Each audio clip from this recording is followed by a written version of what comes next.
We will now move on to the Pledge of Allegiance, and we have a student here we would love to have lead us in the Pledge of Allegiance. Alyssa Peck, would you please come up and lead us? Pardon? And Maddie Newton. And Maddie Newton. Maddie Newton here too. Oh, wonderful, Maddie. Maddie Newton and Alyssa Peck will lead us in the Pledge of Allegiance. You guys can start whenever you like, and we will follow your lead.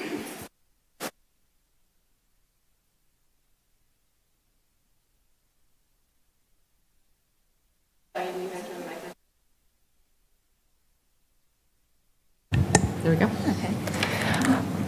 I pledge allegiance to the flag of the United States of America and to the republic for which it stands, one nation, under God, indivisible, with liberty and justice for all. Thank you so much, students. We usually have commemorative Farmington Public School pens for you guys. I will make sure that you get one. Thank you. We will now move on to approval of the agenda. Mr. Rich? Thank you. I move that the Board of Education approve the October 12th, 2021 regular meeting agenda as presented. Support. Motion to approve the agenda made by Mr. Rich, supported by Mrs. Smith. Is there any discussion? Seeing none, all in favor? Aye. Any opposed? Assuming no abstentions, that motion passes. We will now move to announcements. Again, welcome to the October 12th Farmington Board of Education regular meeting. Farmington Public Schools has a vision for high achievement for all of its students. Together with our community, we will engage every student in a quality learning experience, empowering each student to become a thoughtful, contributing citizen in a changing world. Please remember to silence all cell phones and electronic devices at this time. In addition, out of courtesy to those in the audience, we ask that you refrain from sidebar conversations and that you step out in the hallway if you feel the need to carry on a conversation. We thank you for your cooperation. For the safety of those in the room that are immunocompromised and to align with the Oakland County masking requirement for all students and staff, we ask that all community members wear a mask. If you choose not to wear a mask, we have set up a room down the hall with a large screen TV that will stream this meeting. If you wish to express a public comment, you may return to this room at that time, express your comment, and then return to the viewing room. Public comment request cards are available in the back of the room and in the viewing room. If you would like to speak during public comment, please fill out a card and place it in the ceramic bowl next to Mrs. Buckley. Public comments will be shared after discussion items. This will be the opportunity to share general comments. If the public comment is intended to be critical of or express dissatisfaction with a particular staff member, student, or group, you are encouraged not to identify the person by name. You may request a private meeting with district representatives or utilize the complaint process found in our policy manual and administrative regulations manual, which provide for resolution at the complainant's closest point of origin. Generally, board members and the superintendent will not respond to public comments during the board meeting. Issues may be referred to the superintendent for investigation, study, and/or response. October is Principals Recognition Month. In recognition of the essential role that principals play in making school great, we want to recognize our principals, who are among the highest working yet often least recognized individuals in education.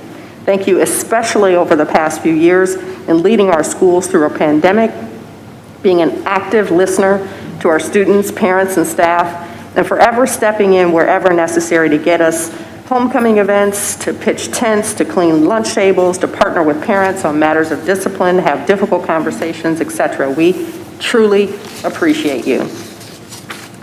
Moving on to our next item is board goals. At each board meeting this year, we will review our progress on our 21-22 goals, similar to how we did last year reviewing our goals.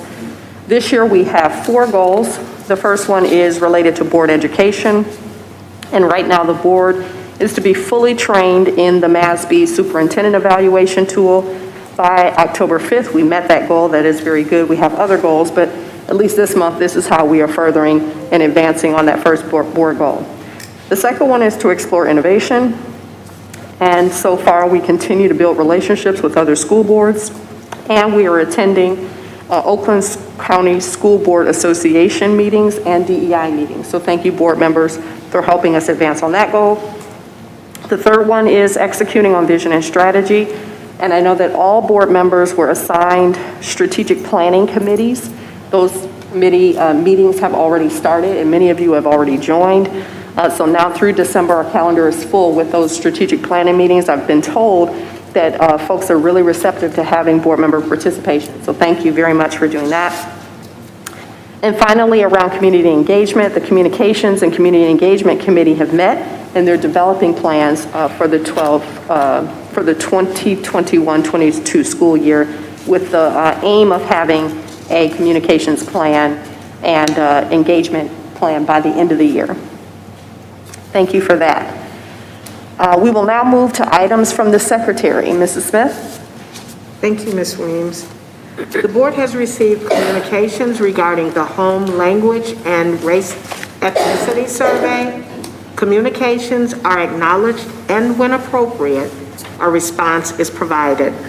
A list of correspondence can be found in the board packet, which is available on the FPS website. Thank you, Mrs. Smith. We will now have a legislative update by Dr. Blau. Thank you, President Weems. There are a number of bills that are up for discussion and others that are have been passed by one by the Senate and one by the House.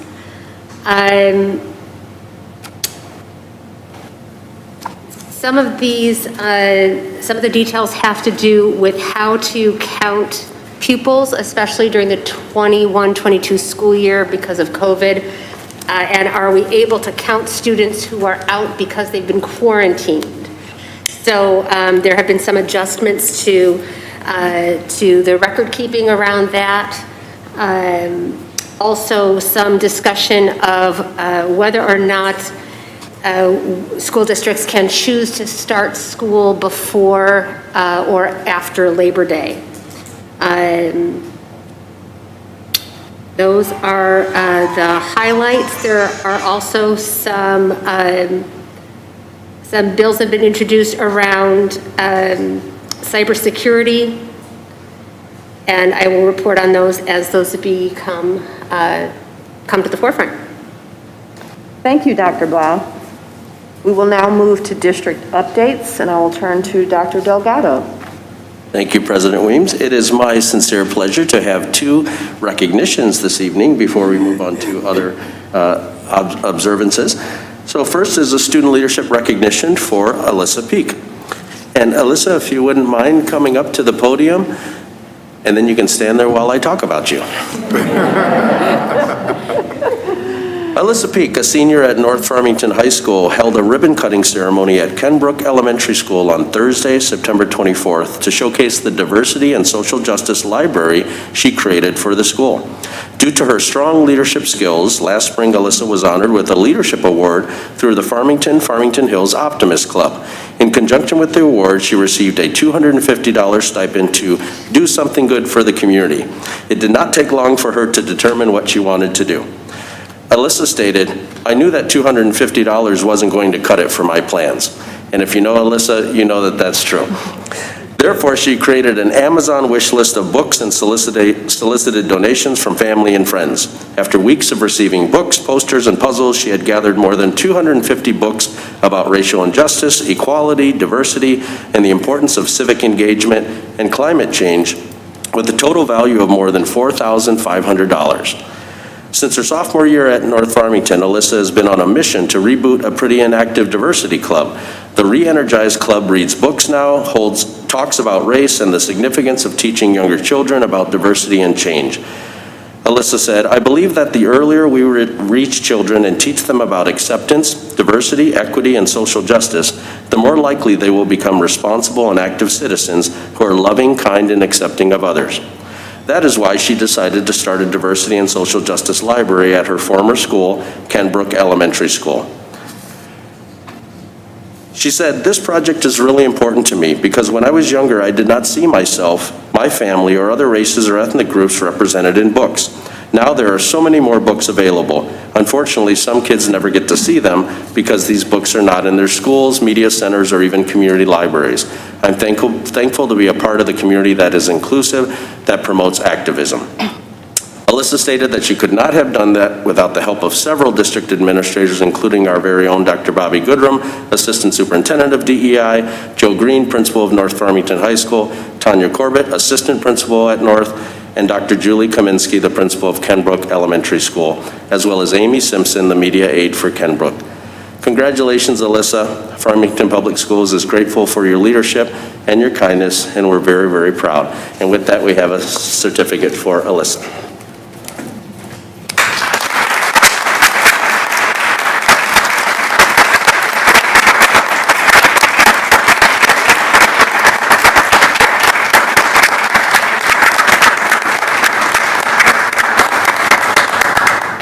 And I've welcomed Alyssa to say something if she'd like, but it's an opportunity. On the step spot, you have to at least let us know who's here joining you. Sure. So my mom is here joining me, who helped a lot with the project and all 4 high school years, which I know have been hard, a lot. But she's always here, as many of you know. So thank you so much, and thank you again, Dr. Goodrum, for all of the work that you've done and for pushing me every year as well. And thank you for the recognition. I appreciate it.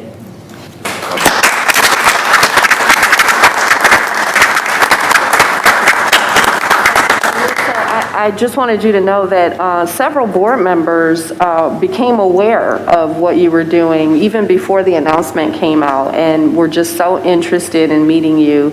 I think 1 or 2 of our board members actually went to the event to recognize you, and so it's a pretty big deal to turn $250 into $4,500. Wish you could do that with my money. We'll have to talk. But also congratulations, you've just been a tremendous asset to the district. I've noticed a lot of your activities over the past several years. I really look forward to you continuing to mentor younger students as you currently do. That's going to be extremely important. And congratulations to you in homecoming court. I appreciate that as well. Very good. Thank you very much. And next up, Maddie Newton. Similarly, if you'd like to come up where you're least comfortable, I'll talk about you. So as she's coming up, Maddie Newton, senior at Farmington High School, won first place in the NEF National Association of Women in Construction 2021 CAD Designing Drafting State High School Competition. She was honored with $150 and a plaque. So let's give her applause for that.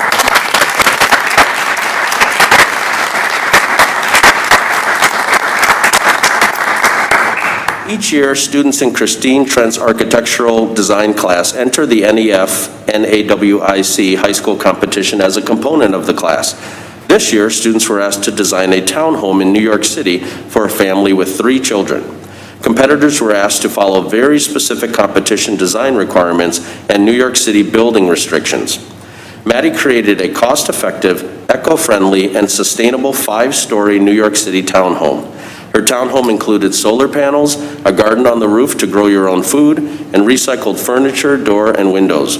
Her submission included 10 drawings, including electrical and plumbing plans, elevation views, renderings, and section views.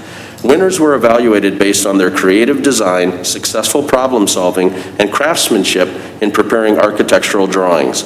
All entries were evaluated by industry professionals for detail, accuracy, and originality of work. In 2020, Maddie won a Gold Key in Scholastic Art and Writing Awards for architecture by creating a pocket neighborhood. In 2019, she won a Silver Key in Scholastics for her modern house, as well as first place for her interior design board at the annual Michigan Industrial Technology Education Society competition. Maddie states that when she won the Gold Key, she was able to design what she wanted.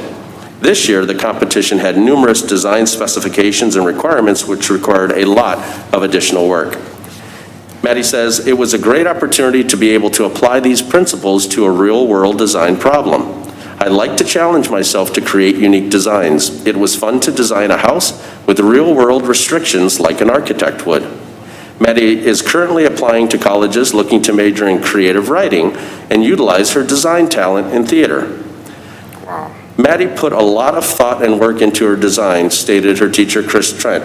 She spent time researching New York real estate and then applied her research to the requirements for her unique and creative design.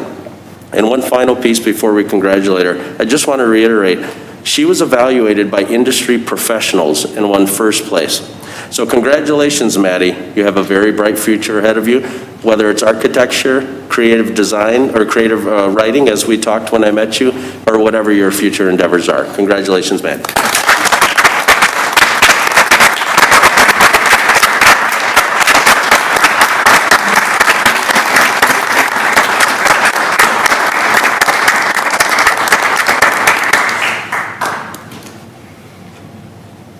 Maddie, would you mind just telling us who? Yeah, put you on the spot, sorry. If you're with someone, or if you'd like to acknowledge someone who may be watching at home. So my parents are here with me, my mom and my dad. And my mom was always the one who would help me with my ideas. She would just help out with everything that I needed. That's excellent.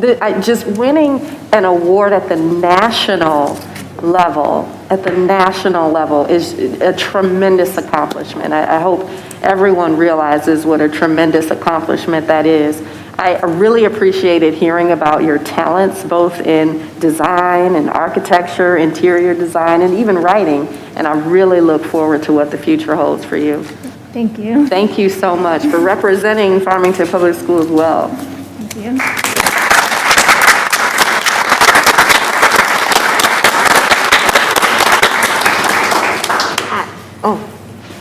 I think Mrs. Smith, did you want to say something? Yes, two very humble individuals that came and stood before us this evening. And then I loved how they tried to just sneak back to their seats without introducing their parents, like we're not saying anything. But I want to say to Alyssa, that was the best birthday gift that you could have given me that day that I went there on September 24th. It was phenomenal to walk in and see what you had provided and the work that you've done with this district. And to Maddie, be careful, we've got McCarthy and Smith sitting back there. You might get tagged up and pulled up to be working for the district, doing some stuff and doing some schools. But to both of you young women, well, young people, I would like to say, thank you, and thank you to your parents for having such wonderful young people to do the things that they're doing. And I know people get tired of hearing that it takes a village, but it does take a village. So thank you to the families and thank you to the young people that are out here tonight. Thank you. Dr. Delgado? Thank you. We'll continue with our recognition. And so at this time, it's my pleasure to introduce our Director of School Community Relations, Diane Bauman, who's going to recognize the observance of Principals Month. Yes. Good evening. And Mrs. Weems, you did mention that in your remarks, so I'll be a little brief here. But each October, National Principals Month recognizes the essential role that principals play in making a school great. It is an opportunity for us to say thank you to principals everywhere and to honor their hard work and dedication. Principals are among the hardest working yet often least recognized individuals in education. They set the academic tone for their schools. It is their vision, dedication, and determination that provide the mobilizing force for achieving student success. A great principal builds character, inspires dreams, encourages creativity, builds confidence, instills a love of learning, touches hearts, and changes lives forever. All while running professional development for their staff, filling in as teachers and lunchroom aides, directing school pickup and drop-off lines, meeting with parents, connecting with students, and so much more. We appreciate each and every one of our principals, and we are thankful what they do each and every day. And these past 3 years have been unimaginable, and they have done it with grace. So to honor our principals, what we have done, we did a social media campaign on Facebook and Instagram, and each day we honor a principal with their years of service for FPS and years of service in education. And it is, if you haven't, take a look at all the comments and positive feedback they're getting, because it's so deserving.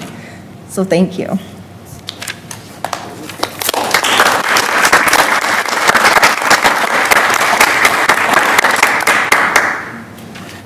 And I too will share my appreciation for all of our administrators, specifically our principals. In my first 3 months in this job, I've met individually with each of them, and obviously as school has started, I've been able to see them in action with their community, with their teachers, leading professional development, and working with parents and students. And so we have a remarkable pool of talented and committed individuals, and the job is thankless at times, but so rewarding. And so I thank all of our principals as well as all of our administrators as well. So with that, I'll go right into my superintendent's update, if that's okay. So just a couple of topics for me. So I am officially on Twitter. So I am the non-social media guy, so I have never had a social media account of any sort, going back to even MySpace. Some of you kids weren't even born. I didn't even have a MySpace. But I am officially on Twitter for school purposes, professional purposes only, thanks to Diane Bauman. So if you want to follow me, the lingo, my handle is FPS Supt, S-U-P-T, so FPS S. All capital, UPT, and I'll be celebrating all of the events that I can come and support all of the students and families and teachers in our district. So I've been enjoying coming out to many of the events. I'm looking forward to the fall musicals, many of the sporting events, robotics, all of those things. So I want to be at all those things, and I will tweet about it. So.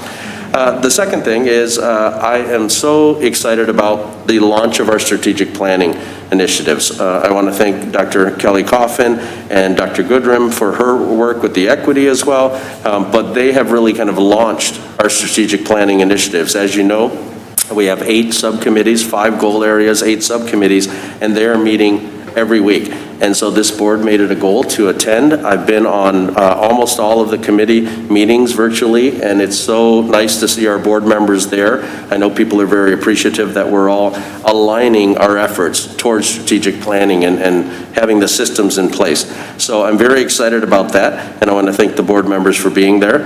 I won't steal any fire, but we're looking at future opportunities to have those subcommittees present to the Board of Education and to the public about their progress. And so that's when we get to kind of future items for board meetings. That might be something that we talk about.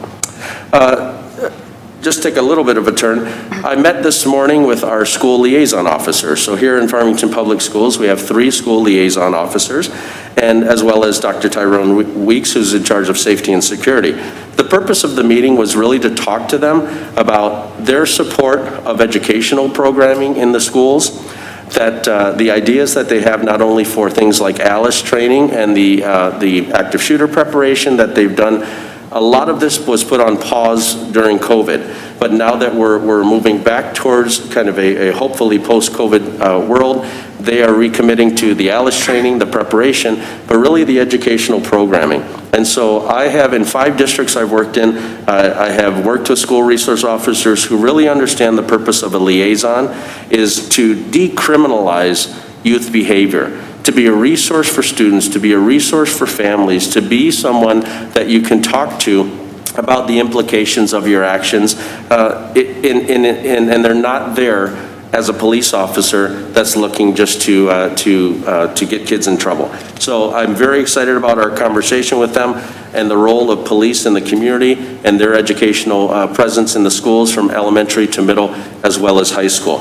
And the timing is perfect because tomorrow night there is a beloved community event where there is talking about a dialogue on policing in our community. So I'll be attending that virtually with the beloved community. And so this aligns with our idea of really having our resource officers be supportive and well thought of by our students and our families. And finally for me, I know President Weems mentioned at the last board meeting, but I want to make a public comment about this TikTok challenge and this idea of the devious licks that our students are aware of. I know that our administrators have worked with our student groups to try to communicate to their respective peers that we want students to be good role models. We want them to be proud of their schools, to take care of their schools, both physically as well as emotionally, of not disrespecting each other, and certainly the latest challenge that has to do with physically assaulting a teacher or a staff member. That is something that under the state of Michigan laws is a mandatory expulsion. So we want to just encourage, kind of the better side of our youth and help our youth keep each other accountable. Let's respect our staff who work with you and for you every single day. Let's respect your school. Let's respect the property. And this TikTok challenge goes on for months and months. And we don't want you to make a decision that could impact the rest of your lives in kind of an impromptu, impulsive act. So I'm imploring you, I've met so many students already in the schools, especially at our high schools and middle schools. I'm imploring you to be your best self and to be a good role model for your peers. So with that, I think we have a next update, if I can move forward. With that, it's my pleasure to introduce our Assistant Superintendent of Diversity, Equity, and Inclusion, Dr. Bobby Goodrum, who's going to give us an update on DEI work in the district.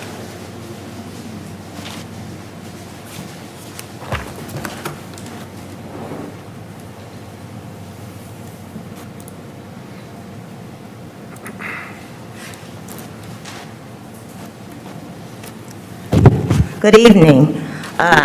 Dr. Bobby Goodrum, Assistant Superintendent for Diversity, Equity, and Inclusion, and this is your regular DEI update. First of all, Monday was Indigenous Peoples Day, and I want to begin this presentation by acknowledging that this meeting is being held on the traditional lands of the Potawatomi people, of the people of the place of the fire, and I pay my respects to elders both past and present. And even though we're doing an honoring native land statement at this time, it is important that in addition to this work, I had a meeting today with Tom Sherloff of MCMR, and he talked about bringing in elders from Potawatomi to meet with MCR and to make connections back to this community, because we do have a very rich history, and we want to be inclusive of all of the Farmington rich history. Before we start, I'm going to read an invitation to brave space just as we move forward. Have to make it very clear that as we move forward, I hope that we move forward not in a place of chequity, which means we do things to check a box, but in true equity. True equity. We're looking not for mitigation of the issues that we're facing, but transformation in many of these issues. So we're looking to be about action and less about words. So together we will create a brave space, because there is no such thing as a safe space. We exist in the real world. We all carry scars, and we have all caused wounds. In this space, we seek to turn down the volume of the outside world. We amplify voices that fight to be heard elsewhere. We call each other to more truth and love. We have the right to start somewhere and continue to grow. We have the responsibility to examine what we think we know. We will not be perfect. This space will not be perfect. It will not always be what we wish it to be, but it will be our brave space together, and we will work on it side by side. So in saying that, I hope that we can move forward, and we can continue to move forward, and to be courageous, and to have a brave space for all time. All right, so the meat, educational equity. I'm always going to bring this up. I'm always going to do the definition, because we have to know what we're talking about when we have these discussions. And it's just when educational policies, practices, interactions, and resources are representative of, constructed by, and responsive to all people, so that each person has access to, meaningfully participates in, and has positive outcomes from high-quality learning experience, regardless of individual characteristics and group memberships. That's all we want. Quality education, quality educational experiences for every single one of our students. So with that, you guys know how I feel about this. I love it. How do we encourage and support a Jedi mindset, Jedi equity, diversity, and inclusion? And I'm happy to say that I am a Jedi Knight. All right, so again, this is all we're talking about. So, The last time we met, we went over the preliminary results of the educational equity audit. And so I wanted to give some next steps, because one of the things that is checkworthy, that is mitigative and not transformative, is to spend a year doing focus groups, doing surveys, and then not do anything with the data, which happens sometimes. That is not what we're doing. So right now, I've met with each of the each principal, and I've identified some strengths and some opportunities.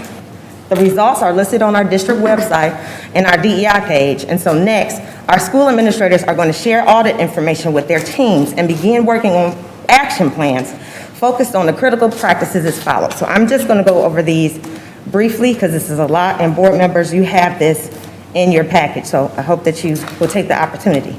So the audit looked again at representation, policies and procedures, culture, family and community engagement, teacher leadership, instruction and pedagogy, and curriculum. So representation is just it's an easy thing, right? It is, and it's essential to what we're talking about, but it's just, when we look at representation, we look at programs, personnel, and curriculum. Looking at what students are exposed to, because we understand that it shapes their perspective and their future core beliefs. So culture, 5 critical practices. Yeah, I am not going to read the definitions, but I'm just going to give them to you. Honoring student experience, thoughtful classroom setup and structure, shared inquiry and dialogue, social and emotional safety, values-based behavior management.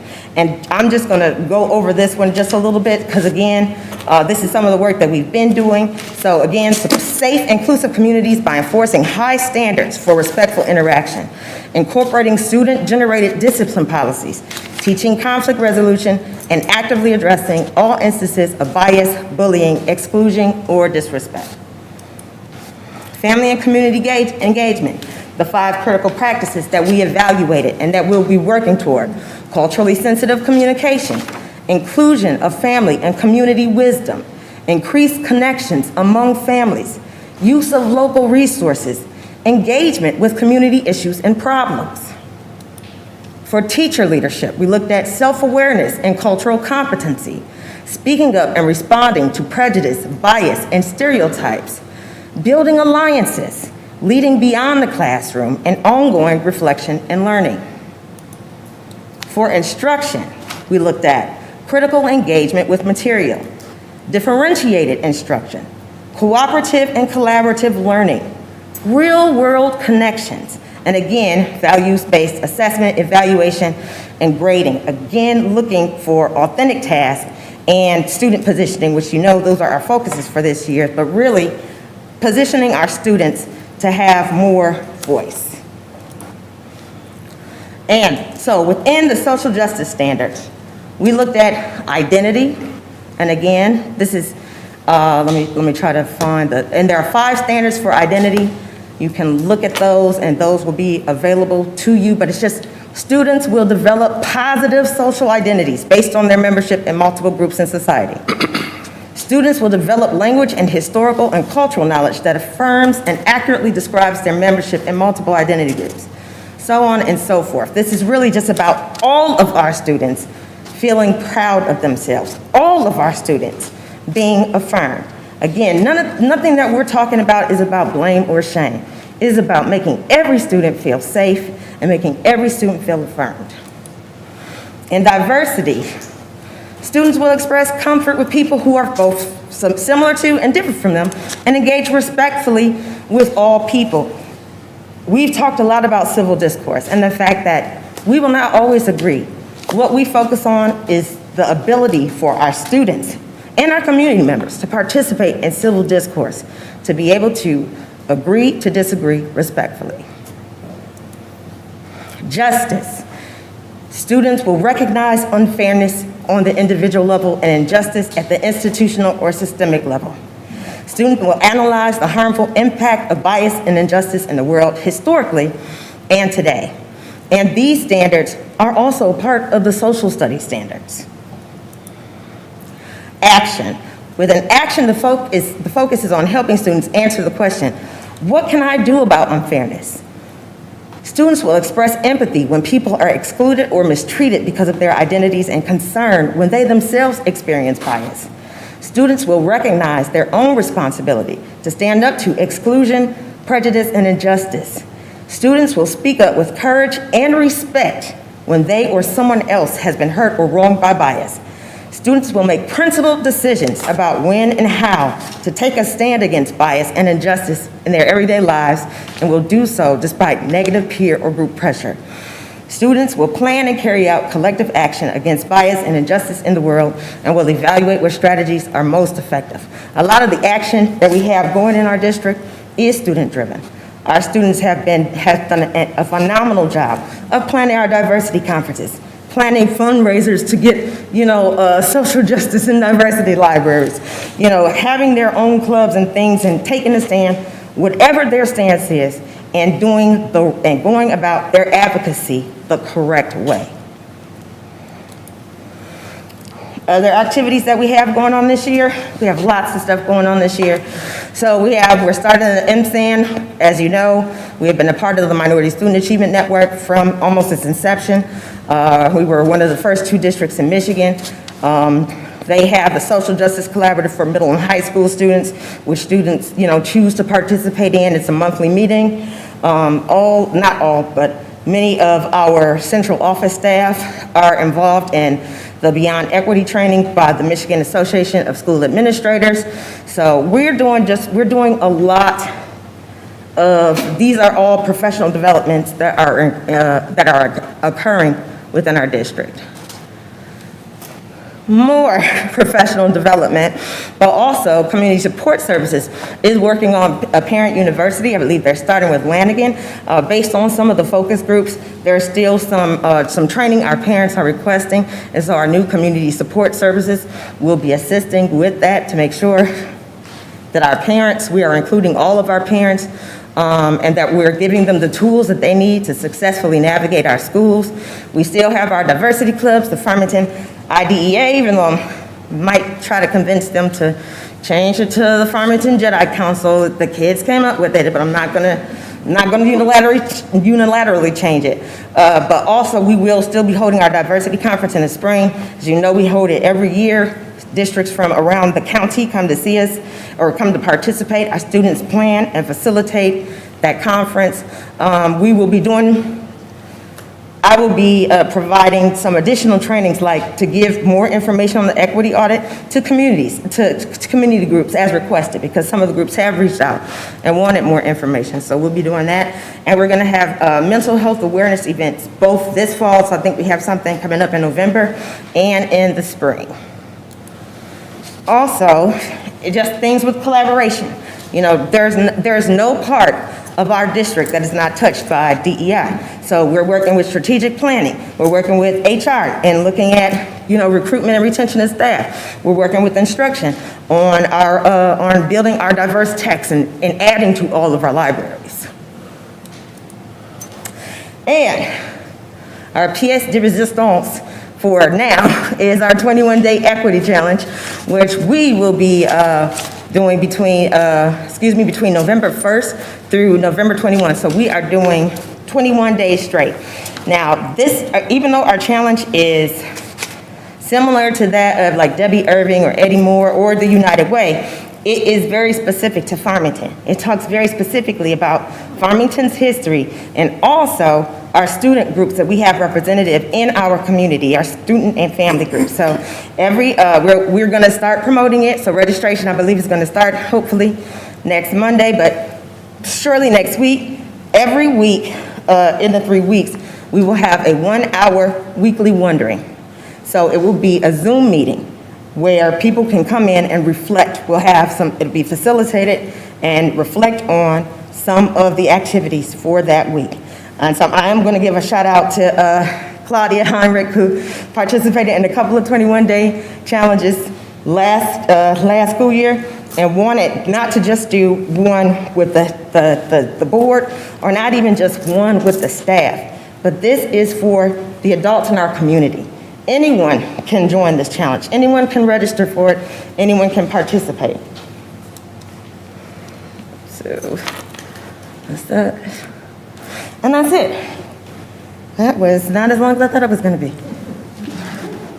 Any questions from board members?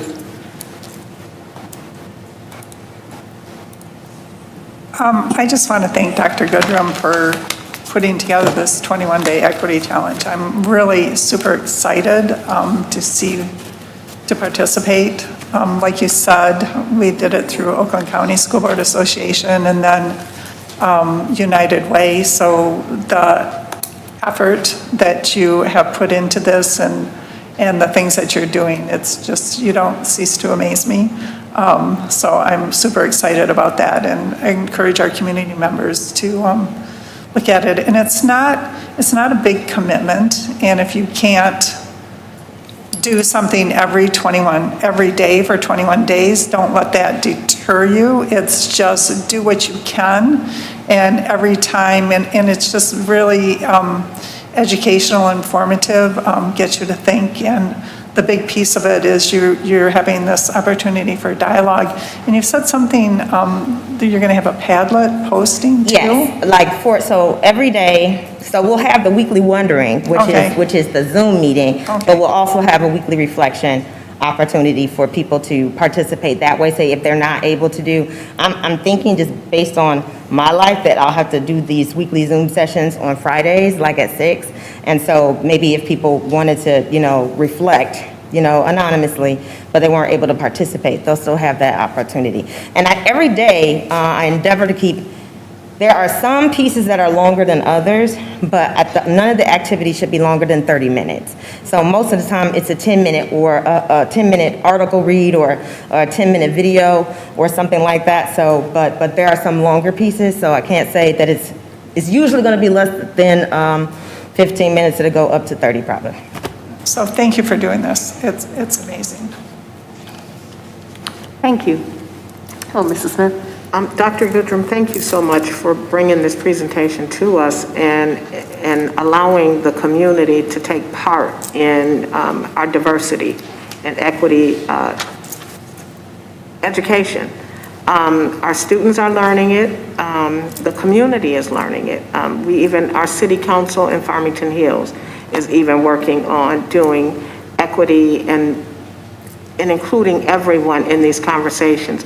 So I appreciate the fact that not only have you included our staff to do this and our board, but the community to take part, to see that this is something that we are doing and working to stay collaborative and working with our students to get through diversity issues. And thank you again. Mr. Walker?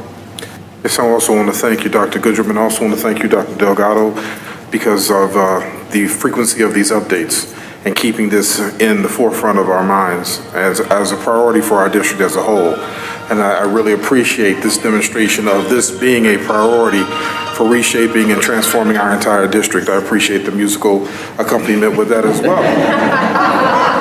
That was your time limit, Mr. Walker. I'm kind of special right now. I got a theme song here. But I just want to say thank you, and I really appreciate the work that you guys are doing and the leadership that you're showing throughout the entire district. Dr. Blau? Now that I've started participating in some of the strategic planning committees, I took notes while you were presenting, not while I was reading it before the board meeting, but while you were presenting with the strategic planning committees in mind that I'm on, so that I can contribute that when we have our next strategic planning committee meeting, like, okay, so these are ways in which what we're doing at this strategic planning committee meeting can dovetail into what we're doing with equity in our district. So right. I'm really excited about that. So thank you. Thank you, Dr. Goodrum. We appreciate you. I think I have one more district update. Dr. Delgado? So as much as I know our students would love to hear the audit, our budget, you're certainly welcome to go home. I'm sure you have homework. So thank you for coming. Congratulations again. So our final district update is a quarterly bond update, and it is my pleasure to introduce our Assistant Superintendent of Business Services, Mrs. Jennifer Kaminsky. All right. Good evening. So we do have a quarterly bond update on our 2020 bond. And so this evening, Ahmad Beasley is here from Plante Moran Cressa, and he's going to walk through some of the projects that have occurred, as well as the next phase of work in the bid packs that will follow shortly. This evening, shortly, you'll hear the results and recommendation for bid pack 3. But I'll turn it over to Ahmed and to start his presentation.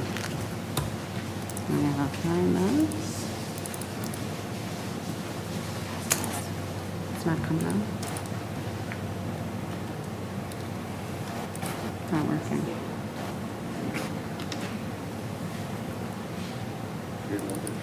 There it is.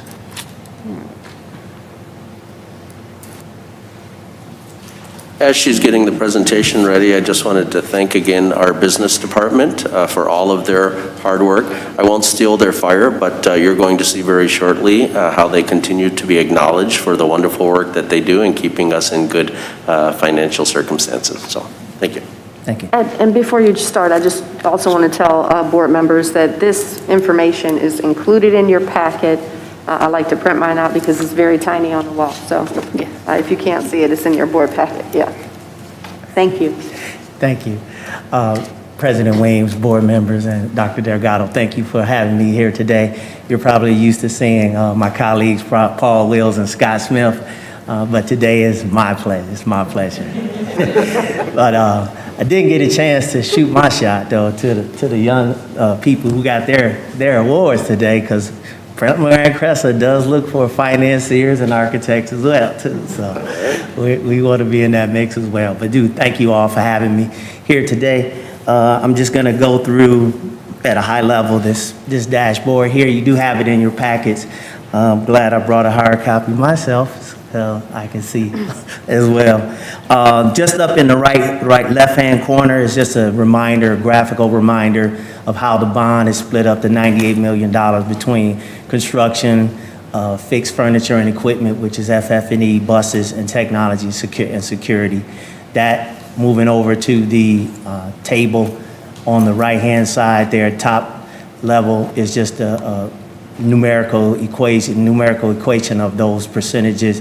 There's $68.5 million for construction, FF&E is $4 million, buses is $5 or $6 million, and technology is $20 million. To date, we've committed $15.8 million from our last dashboard report. That has not changed due to the fact that we haven't bidded and awarded any work until today. We'll be changing that number shortly. The actuals are $5.6 million. That's just payments that have been made, progress payments that have been made on those commitments, and what's actual cost to complete is just the difference between the two. Moving down, I won't go through that whole table. I'm sure you can read that as well and understand what those numbers are. But moving down into the project schedule, I'd like to drop into and go over the bid packs, the current bid packs. Bid pack 1 was renovation work at East Middle School, and that project is currently in the closeout punch list phase.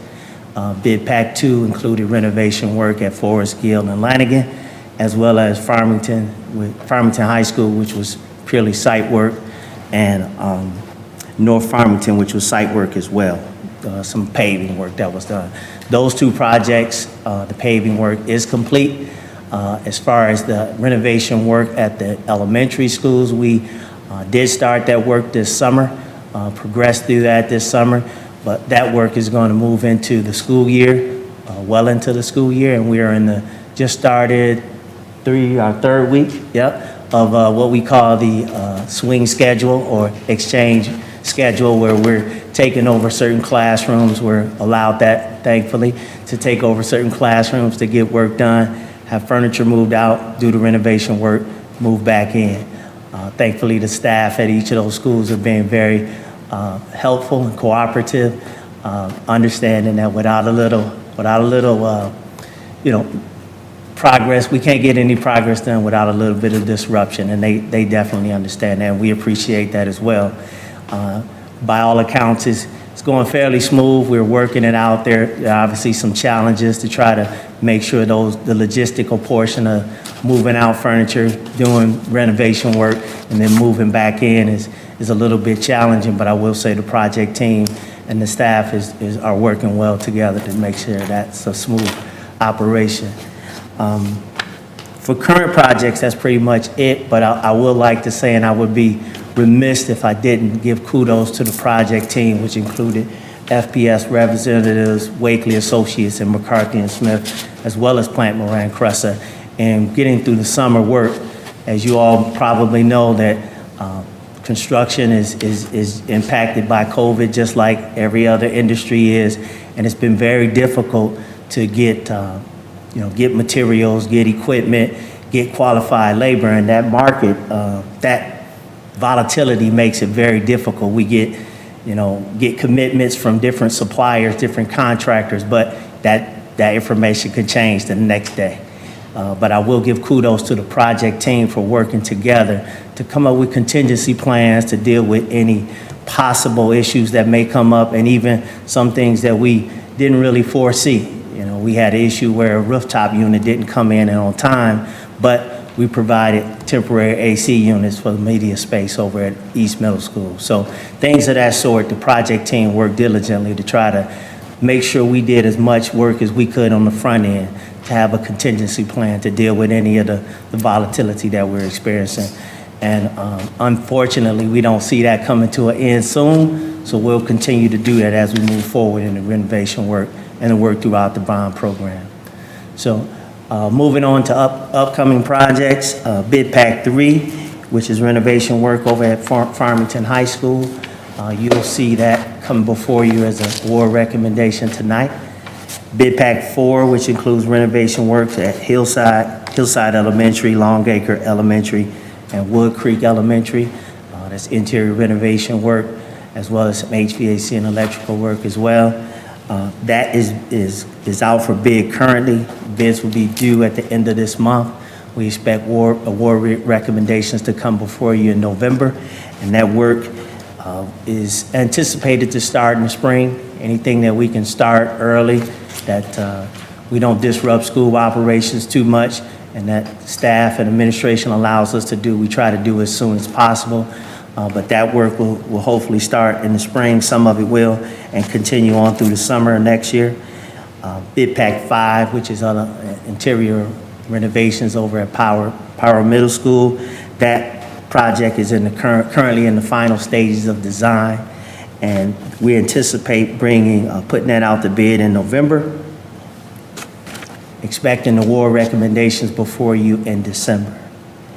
Bid Pack 6 is just a district-wide signage replacement at each building throughout the district. That project as well is in the final stages of design. And all of these projects, we try our best to communicate and consult with the administrators to make sure we're getting feedback from them. And although the bond scope of work is pretty much set, we know that's an ever-changing needs at each school. So if there's anything that we could incorporate within the scope of work that doesn't take away from the original scope of work, we try to make sure we consider those things as well. So that Bid Pack 6, again, is the final stages of design. The bids are set to go out and anticipated to go out in November, with award recommendations coming before you in December. So that's all that I have. You have any questions? Any questions from board members? So I have a few. I know that this is coming up as an action item later on in the presentation. So now would be a good time if any board members have questions. Mrs. Smith. So as you stated, there could be a backup. Oh, and first, thank you, and thank you for coming to presenting tonight. My pleasure. I want to say thank you first. You're welcome.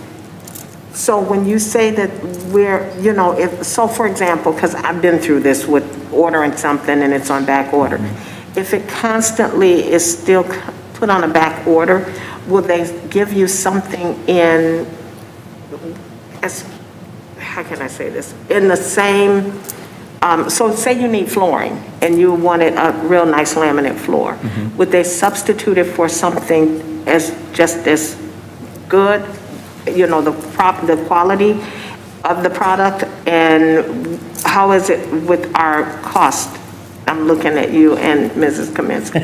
Would the cost be different or slightly higher or lower? What we try to do is to, until we actually get a real good, firm, confident feeling that we would get the equipment or the material, we won't tear anything out. So we'll leave what's in place. And because the ultimate intent is to give you what was originally designed. So we try not to deviate from that, because again, once, when we meet with administrators, certain things and colors are picked out, and we don't want to change that if we don't have to. If there's an issue, obviously, of something that needs to go because of a safety issue, obviously we'll take care of that, but we try to leave things in place until we get complete assurances that, okay, yeah, it's on its way.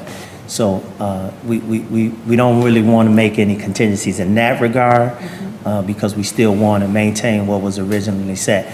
And quite frankly, there are some times where, increase in prices due to material increases come along, and we vet those very seriously. And the intent is not to have any increases, not to have to come back to you or the administration and say, we have an increase, but it does happen, I will say that. But we do our best to try not to get that. And if it does occur due to a price increase of, right now, actually I just dealt with one today with roofing, and didn't necessarily like it, but it's something I'm seeing across the board, and we have to deal with it. So the intent is to try to vet that as much as possible to get the least impact as possible from a cost standpoint. Thank you. That's it, Ms. Weems. Mr. Walker.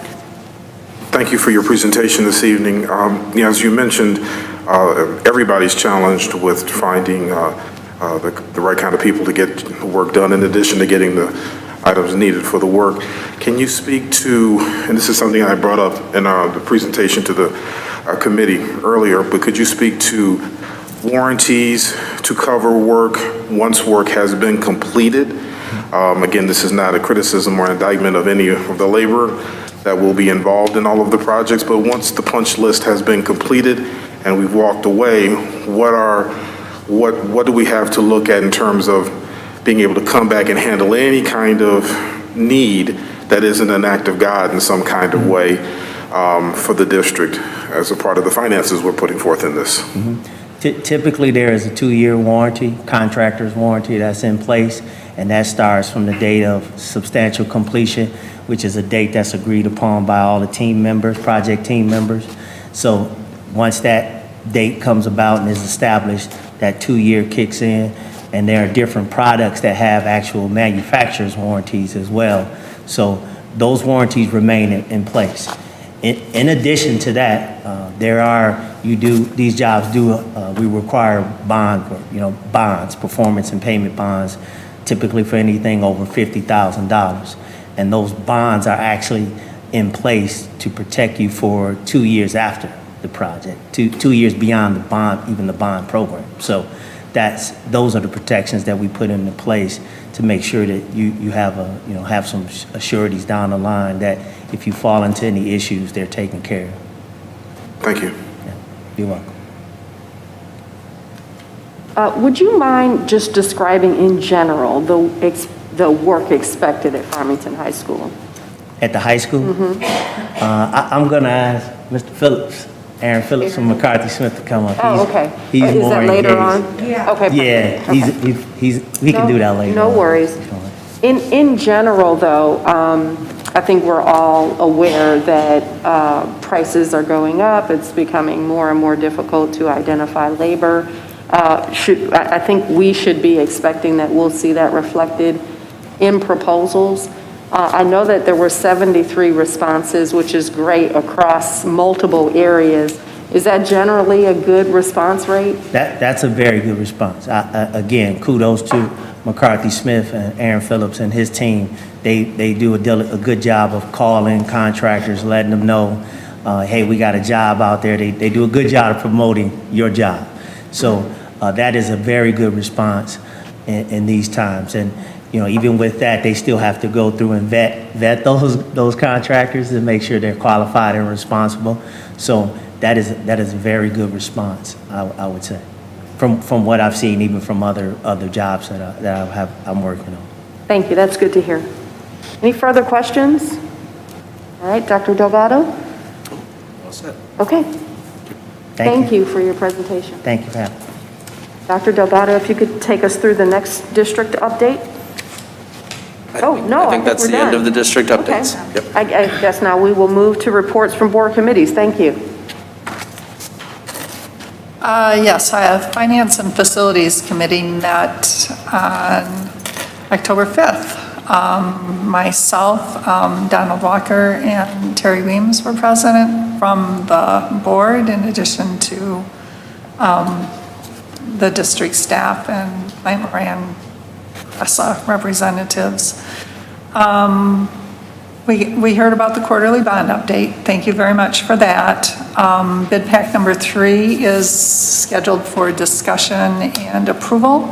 And just a reminder that because of the lead times for material, pricing, labor shortages, these bid packs are pushed to discussion and approval at the same time so that we can schedule the work in a timely manner. Let's see. We heard about the financial audit, or we're going to hear about the financial audit. But I just want to note that for the 23rd year, Farmington received the Certificate of Excellence in Financial Reporting Award Association from the Association of School Business Officials International. So kudos to our district team. The other thing we talked about was program relocation.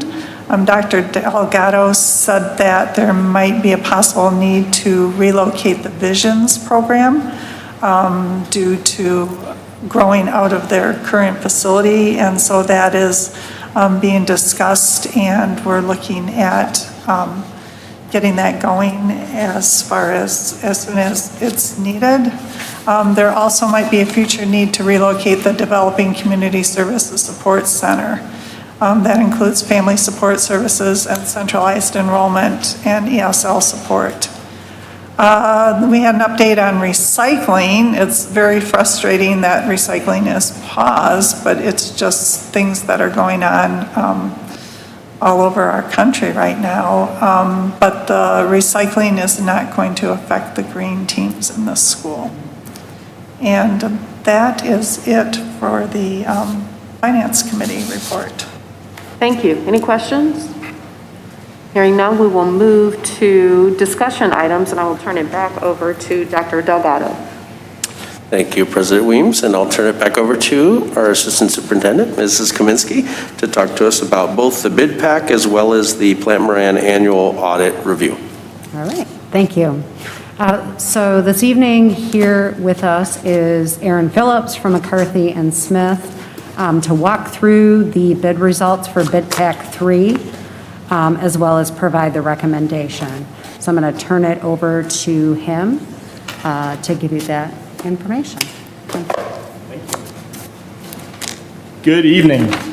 It is nice to be back in the boardroom. This is awesome stuff. So, good evening, President Weems, Board of Education, Dr. Delgado. I think I know everyone. I'm Aaron Phillips with McCarthy and Smith. We're the construction management firm that we represent you. So, President Weems, to answer your previous questions about the scope of work at Farmington High School. When you think about Farmington, it's generally infrastructure work. The 2015 bond really took care of a lot of the aesthetics, a lot of interior flooring, ceilings, paint, the things you see, which is great. A lot of times the things you see, or don't see rather, are just as important, if not more important. So this bond program at Farmington High School will address heavy mechanical work. So a lot of it's air handlers in the auditorium, unit ventilators in the classrooms. There's interior lighting upgrades to LED or fixture swap outs. There are some items that you will see in the classrooms. There's some casework upgrades. Inside the natatorium, you'll see a new pool deck, new tile. There's some alternates here that will review new diving board, associated items with the pool, along with pool equipment, which is aged out, it's very old. It's getting to the point where Mr. Barth and his team are fixing a lot of stuff in the pool as of right now. So we're very excited about the work. A lot of the things the general public may or may not see, but it's going to give a lot of life for years and years to come in the mechanical and electrical workings of the high school. So moving on to the actual bid, it was, as Ahmed mentioned earlier, it was very, very successful. This is a dynamic, ever-changing, volatile construction market right now, unlike certainly I've ever seen in my career. Our ownership at McCarthy and Smith, there's some volatile market conditions. So what does that mean? That means I am driving to some of our neighbors in Farmington that bid on our work, knocking on their door saying, please bid on our projects. This is great. There's awesome work at the high school. You need to bid on it. Whereas older markets, you could count on people to bid on it.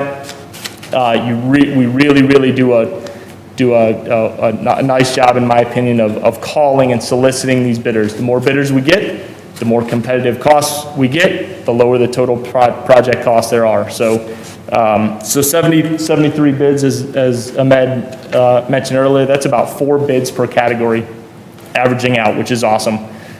In this market, if you get 2, awesome. We have a competitive bid, that's great. There's some circumstances, and you'll see that on this spreadsheet where we had to open a single bid after it was extended. We're simply not getting any more bids. So the market is very saturated, it's volatile, it's ever changing. But what we're doing proactively, and this was discussed a few minutes ago, we are getting these bid packages out very early in the bidding season. Typically when I'm presenting in front of you, it's January, February timeframe. Now it's October, November. So we're hitting the street early to try and solicit these bids, get the word out sooner, and catch these bidders before their backlogs are filled for the season. So it's a strategy that we're invoking that we can see the fruits of that right now. So I'll walk you through the bid. This packet is in your, or this page is in your packet. So turn your attention to the large spreadsheet here. So again, 73 bids. The bids range from about 4.1 million to about 6.1 million. So a pretty broad range there. The project team investigated and are recommending several bid alternates in the bid. Think of these as options. Several of these pertain to equitability. So for instance, alternate number 1, the auxiliary gym new scoreboards. There's some new scoreboards slotted for the auxiliary gym at Farmington High School, similar to those that were installed at North Farmington High School. Alternates 3 and 4, as Ahmed mentioned earlier, anytime there's opportunities to add some program work within the schools that fall within the general theme of the bond, we try and do that. We met with Principal Shelton, walk through some needs of programs that were really taken off in the district and in the school particularly, that were maybe needed as a design perspective or something added that really makes that program flourish. There's an art room display wall and a production tech remodeling room that after evaluation and discussion and a bid alternate, we're proposing on accepting those alternates. And then alternates 7 through 10, again, pertain to the natatorium in the pool space. The entire pool deck is going to be brand new tile. These are some of the fixtures associated with the pool renovations that make sense to do at this time, which includes the diving board, some stainless steel rail goods, starting blocks, and some perimeter gutter draining as replacement. So in all, tonight we are recommending an award of $4,599,190. I will say that there is a negative variance of $420,000 and, $420,015. The project team, along with facilities and finance, do feel comfortable with that negative variance. There have been some substantial bid savings on the first several bid packages. And then when you look at it from a holistic standpoint from the bond, we have a comfort level that will still maintain budget throughout the course of the bond. Any questions for me? Mrs. Smith? Thank you, Aaron, and it is so good seeing you in person again. Thank you for all that you do.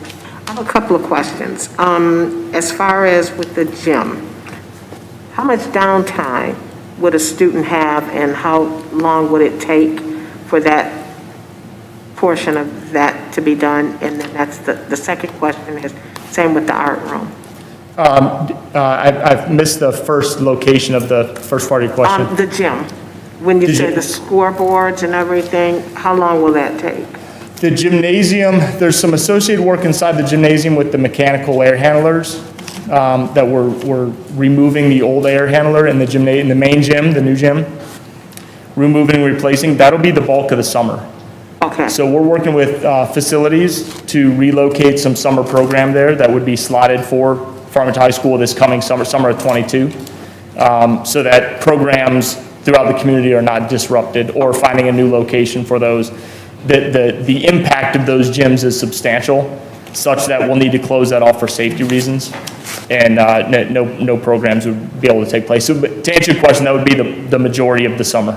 Okay, and art room the same? Yes, ma'am. Okay, well then that was all I had there. Thank you. Yes, ma'am. Any further questions?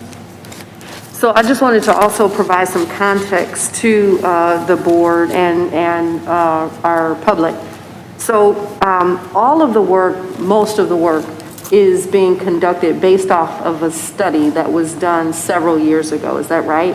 Yes, ma'am. Which was sort of a comprehensive review of all of our facilities, all of our buildings, and some professionals came in and talked about the age of our HVAC, the age of our roofs, the age of our parking structures, and gave us sort of a red, yellow, green indication as to when we would need to repair or address some of our facilities. So that's sort of what all of this work is predicated on. It's not someone sort of saying, oh, I want a new HVAC system, right?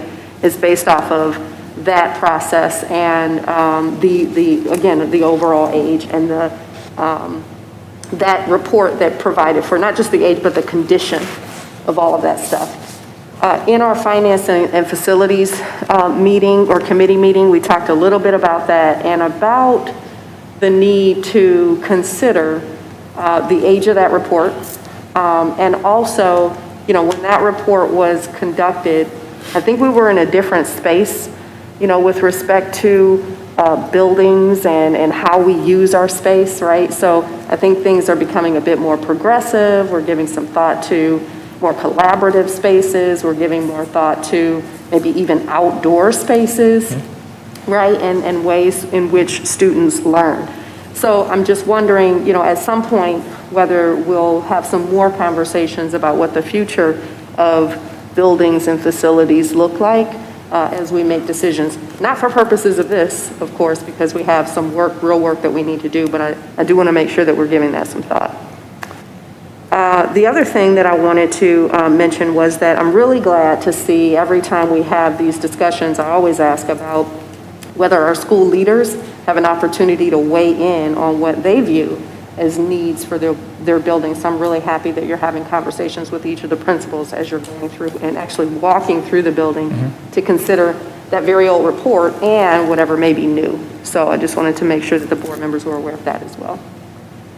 Seeing no further questions. Oh, Mrs. Fox? Yes, I do have one question, and maybe it's for you, Ms. Weems.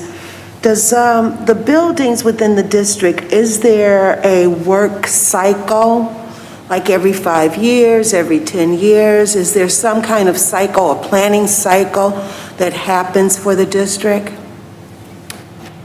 I would probably lean to Mr. Barth to answer that, but from a bond perspective, which we're in currently, the 2020 bond program, as Ms. Weems alluded to earlier, that work is planned, so it's assessed from what each building needs or desires in program.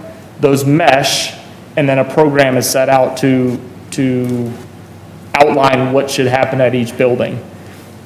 Typical maintenance, those operational type items, facilities typically deals with. So I'll turn it over to John to. Yeah, I guess my thought is that how do we plan and budget if it's not on a cycle basis? You know, you guys tell me, I don't know. Good evening, board members. That's a really good question, and I can give you a little history. You've been through 2 recent bonds, and the taxpayers have been wonderful about providing money, because that's not always done, especially nowadays. So the issue is, what do you do after the bond? I know when I was at Wayne State, we actually, because I did student housing, we got them involved, and every 5 years, the lounges would be turned over because tastes change, students change, that kind of thing. Buildings age quite rapidly. I mean, they're just like us, they age. So you have to think down the road of what's going to cover this aging process or the needs of the school, the curriculum, that kind of thing. Most districts look at sinking funds to do that after their bonds have expired. So that's something to consider down the road. Depends how solvent the district is, obviously. But if you really want to anticipate needs and try to address the buildings that are aging, to put it mildly, you have to look at sinking fund, because really the general fund can't cover a lot of these repairs. We have a nice budget now to do type parking lot repairs, some roofing repairs. Again, they're just sort of Band-Aids. But down the road, once the bond's done, it looks great, mechanicals are new, but they get older. So short of another bond, which is probably unlikely for a while, you might want to look at a sinking fund, that type of thing. Thank you for answering that. And that is something that the board and the district had discussed some time ago when we were going through the bond process. So your question is a very good one. How do we budget for this? And based off of what I've seen from other school districts, most don't. We do to a certain extent, but it's become increasingly hard in an area where school funding is shrinking, right? So school funding is going down, and the cost of other things are going up. It's become harder and harder to have sort of a fund related to that. Now, what we have done, which is fantastic, I think, is anytime we have one-time funding, and that's happened over the course of the past several years when we sell a building, those sorts of things, we try to not use one-time funding to support ongoing operations. We sort of take that aside and have put aside money specifically for buses or buildings or maybe even curriculum to address those big ticket items. That's how we've been funding it in the past, and we can continue to do that, but we'll have to have a longer term conversation.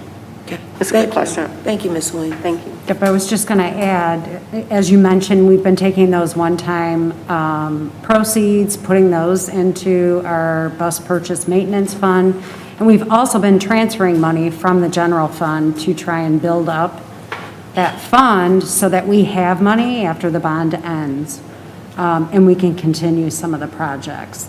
Obviously, we can't save the magnitude, that for, or the amount that the bond proceeds provide us, but at least something that we can continue some work, those critical needs going forward. Mrs. Heinrich?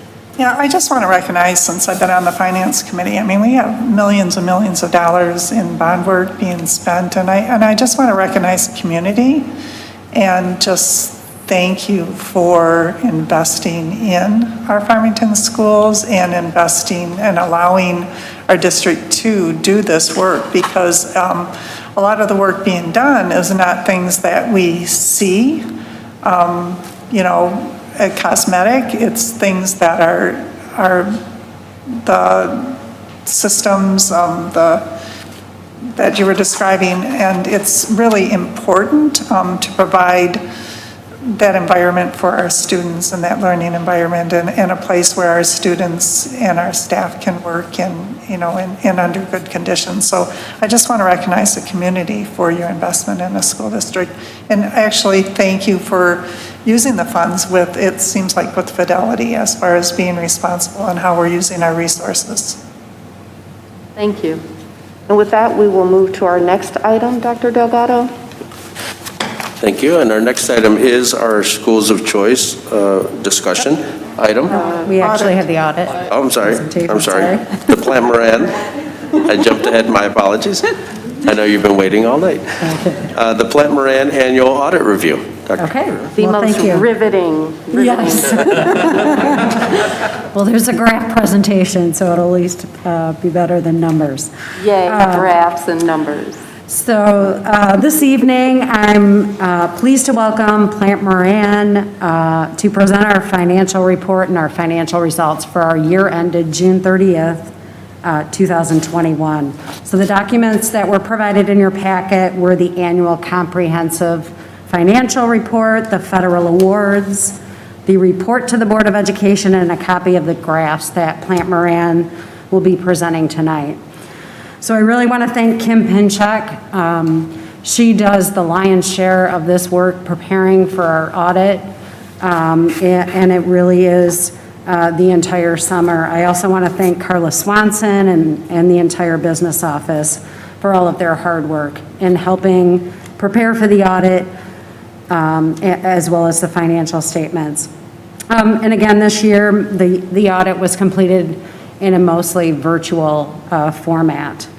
So copies of the financial statements will be available in both libraries in Farmington and Farmington Hills.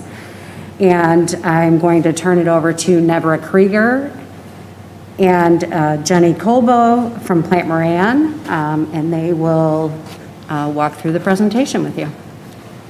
Let me get that up. Almost forgot here.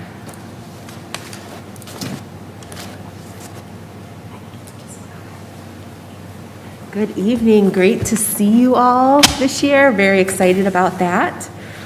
So as Jennifer said, the purpose of our meeting tonight is to discuss the results of the June 30, 2021 audit. So some key highlights. So in terms of the basic financial statement audit, we completed our audit in accordance with generally accepted auditing standards, which include a review of your procedures, testing your transactions, and looking at your year-end balances. And I'm pleased to report we issued an unmodified or clean opinion on your basic financial statements, which essentially means as a result of our testing, we identified no adjustments that needed to be made to the financial statements. In addition to the basic financial statements, we also take a look at your federal programs.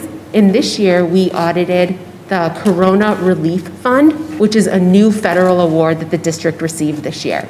So I'm pleased to report as a result of our audit, we had no findings or question costs.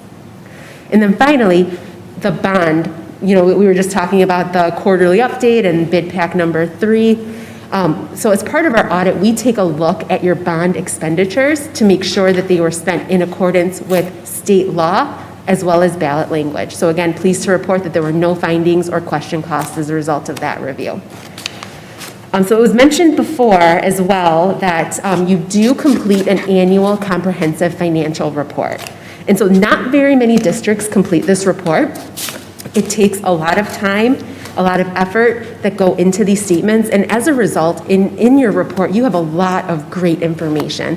In the back statistical section, you have 10 years of history in terms of where the district's been. So it's a great place to go, take a look and kind of see where you've been and where you are today. And so what happens is these statements get submitted to the Association of School Business Officials for review. And the district for the June 30, 2020 received the Certificate of Excellence for the 23rd year in a row. So that is a great feat. Congratulations to the business office for that. And I do also want to thank Jennifer, Kim, Carla, and the entire business office. We did conduct our audit in a hybrid model. We were out a few days a week, and we had no issues during the course of our audit. So before we get into the historical results, I do want to talk a little bit about where we've been the last 18 months. I know there are some new board members. It's been a roller coaster of a ride from a financial perspective. I know from an educational perspective, certainly, but also from a financial perspective. So I want to share some of the history there. So about a year ago, I think everyone was breathing a collective sigh of relief when the projected 650 per pupil cut didn't occur. And so what happened was for your 2020-2021 budget, your original budget that you adopted, the district used the best resources it had, and you projected that 650 per pupil decline because that's the information that was best known. So luckily that did not occur. As the state got better visibility in the summer months, they realized the impacts of the pandemic weren't as significant. So at least that piece is behind us, and you were able to receive some federal dollars to help because if you think about it, you're looking at your 2020-2021 school year, and there's new costs to educate children. And so, with the federal awards, there is a cliff, and this next slide actually highlights that cliff. And so what this slide represents is the influx of the emergency funds that the district received, or I should say is going to also receive. And so it provides an illustration of the time horizon in which you have to spend these funds. And so the amounts here in this blue are the amounts that have been awarded to the district. And then the amounts here in orange are the amounts that have been spent as of June 30, 2021. And so you can see there's various amount of federal awards coming your way. So the Corona Relief Fund, that's the one we've already tested that's been fully expended. But you also have ESSER 1, 2 stabilization, and ESSER 3. And you can see that each of these also do have the period that you can spend the funds through. So for example, if you look at ESSER 1, you have until September 30, 2022 to spend these funds. ESSER 3 at the bottom, you have until September 30, 2024 to spend these funds. And again, these are one-time funds. They are going to be highly scrutinized by the awarding agencies, and they do have strings attached. You have to spend them in an allowable manner. And I'm sure we'll be talking about these in the audits in the future because they will be up in the rotation for testing. So, again, while it's a significant benefit to receive these funds, utilization of these funds will require a deliberate plan in order to sustain long-term cost structure for the district. All right, so on to the historian part of our presentation. So this graph represents your general fund revenue as of June 30, 2021. So you received $144.5 million of revenue. And as you can see here, 55% depicted in the orange you received from state sources. And then 30% you received from local sources, which would be your property taxes. You have 9% of inter-district and 6% of federal. Now, if you were to take this graph and compare it to the graph last year, the one area that you notice a bit of a difference is on the federal side. So last year, your total revenue funding from federal was 3%. And so this year it's 6%. Again, it's showing that increased influx of that emergency funding that you did receive this year. Now this graph takes the same revenue amounts, but looks at it in terms of your foundation allowance. So your foundation allowance represents about 68% of your total revenue. And then 17% is your state and other, which would include your state categorical revenue. So I will turn it over to Jenny now, who will go over your foundation allowance history. Thank you.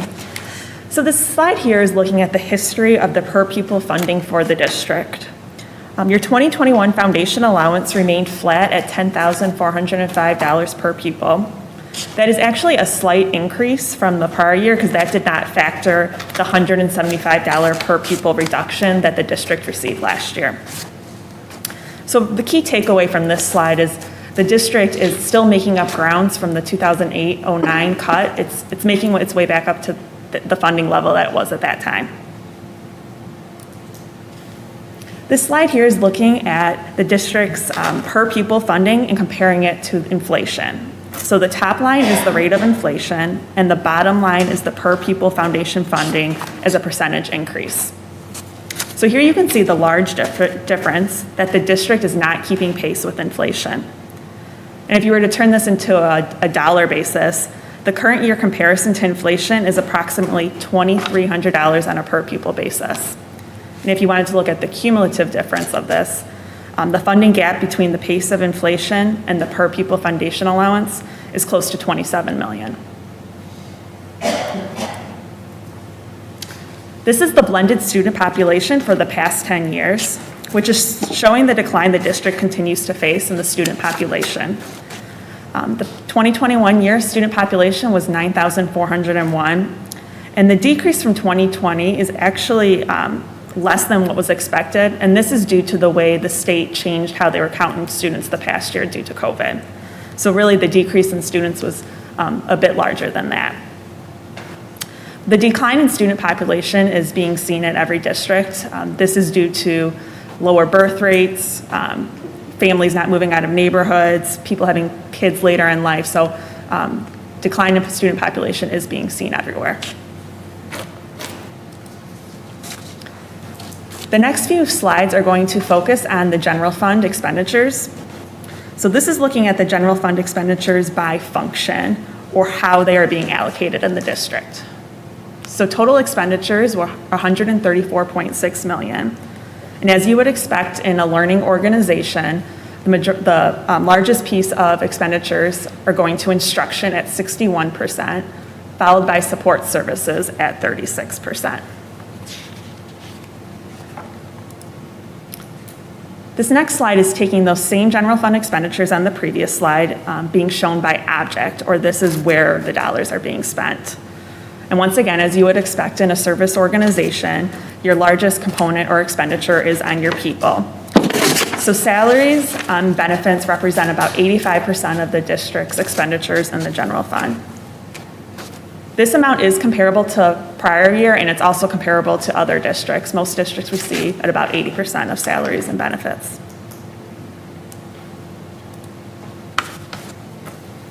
Here we're focusing on that salaries and wages expense number in the general fund. So total salaries and wages is $114.8 million.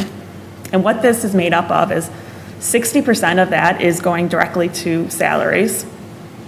21% is for FICA and retirement. 10% is insurance. And then 9% is your retirement UAL. And as you've heard us speak in the past, that's the money that the state is giving to you that is out of your control that you have to turn around and pay right back into the MIPSR's retirement system. And looking a little bit closer at the MIPSR's retirement system, in 2021, your retirement expense was $28.9 million. In other words, that is for every dollar being spent on salaries, 40 cents of that goes into the MIPSR's retirement system. And as you can see here, there is a significant increase over the past several years, and is as well expected to go into the future, about a 1% increase each year.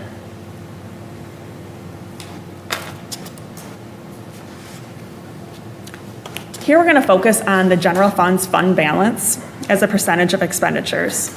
So in total, this was 23.2%. There is 11% that is assigned for different or committed for different purposes already. So essentially that money is already spoken for. So that leaves your unassigned fund balance at about 12.23%. When you compare this to the state average and Oakland County average listed here, it's important to note that these fund balance percentages are from June 30th, 2020. And what we would expect at most districts is to have an increase in fund balance due to the additional federal money that was received this year that never was talking about at the beginning. What this equates to, it equates to about being able to operate for 22 days.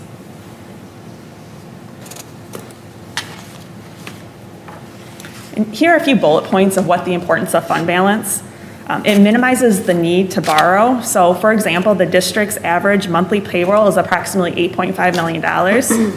So if there was a cash shortfall, that's how much you would have to have in fund balance in order to make a monthly payroll. It helps with many unknowns. Past 2 years have been a great example of this with the unknown in the state funding, as well as the federal dollars that are going to be received and also the constraints on those federal dollars. MSBO's recommendation is 15%, GFOA's is 16 to 17%, and the district's target is 8 to 12%. And then this last slide is looking at your statement of net position, or what we refer to as your full accrual balance sheet, which contains your capital assets and long-term debts. So total assets and deferred outflows were $388 million. Total liabilities are $583.2. And if you look at your liabilities, that's where you can see the net pension liability of $273.7, as well as that net OPEB liability of $41.6 million. And that is what's really causing your negative net position of $195.2 million. And I'd like to thank you for the opportunity to present to you tonight and welcome any questions. Any questions from board members? I would first like to acknowledge Plante Moran. Thank you for auditing us. We appreciate the information that you provide to us, and really appreciate the fact that you audit a lot of other school districts, and you can give us that sort of intelligence around what is going on with other school districts relative to us, how we compare in terms of our fund balance, how we compare in terms of the percentages that we spend in various categories. That's all extremely valuable information. I also want to acknowledge Jennifer Kaminsky and Kim Pinchek and Carla Swanson and the entire business office for yet another year of an award. Congratulations.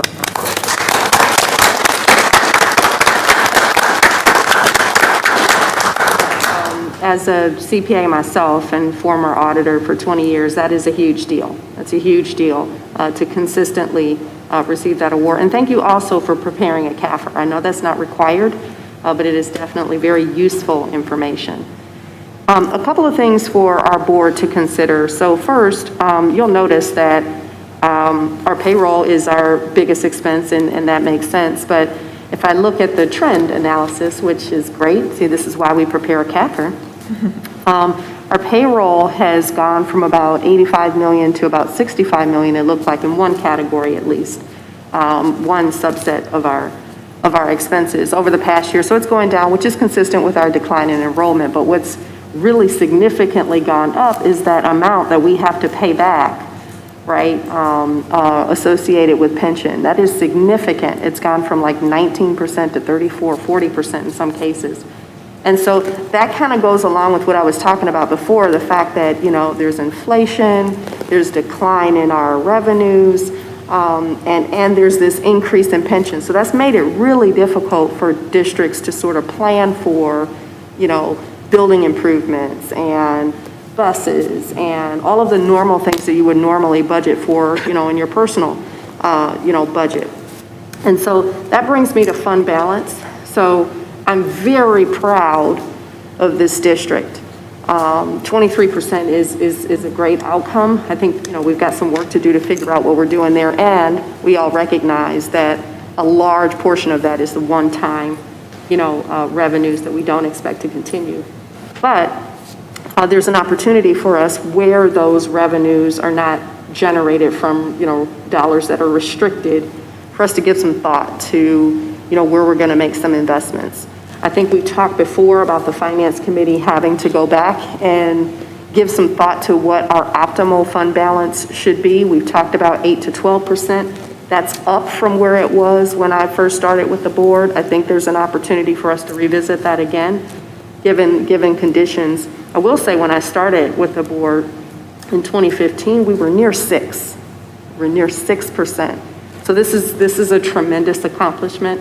And again, I want to applaud the business office for all of the work that they do on our budget and in managing our actuals. So I just wanted to advise that we'll have to continue to give some thought to our policies around our fund balance. Mr. Ridge? Thank you. So first, since I no longer sit on finance and facilities, I don't get to go through these reports as often as I used to. But one thing that the community definitely needs to know is that we do go over these. Whether we are on this committee or not, we go through them independently. When they're in our board packet, we go over them. When Nevra and Jenny come in to give us these presentations, and when Ms. Kaminsky comes in and gives us these presentations as well and answers our questions, as well as the rest of her team. And as school board members, we are trusted with two of the most treasured resources in our community. That's the children, number one. Then number two is our community's money that they are giving us to function as a public school district. And so that's why these clean audits are so important, is it's showing that we are being good stewards in this area because they are our community is trusting us with their money, and this shows that we are doing right by them. And so that's why it's so important, the work that Ms. Kaminsky and her team does, and that's why it's so great to get these reports from Plante Moran, showing that we're doing what we say what we say we are going to do. Thank you. Seeing no further questions or comments, I want to thank you again for your work and also thank the business office. Thank you. Have a great evening. You too. Okay, Dr. Delgado, I think we're ready for our next discussion item. Thank you. And our final discussion item is the 2020-23 Section 105 Schools of Choice.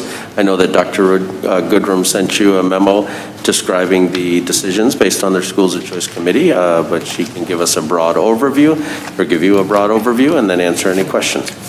Dr. Goodrum. Good evening again, Board. So first of all, I know that you all may think that this is a bit of a difference because typically we have brought, well, not typically, the last couple of years, we brought this before you in January. We are hoping to have more time to promote.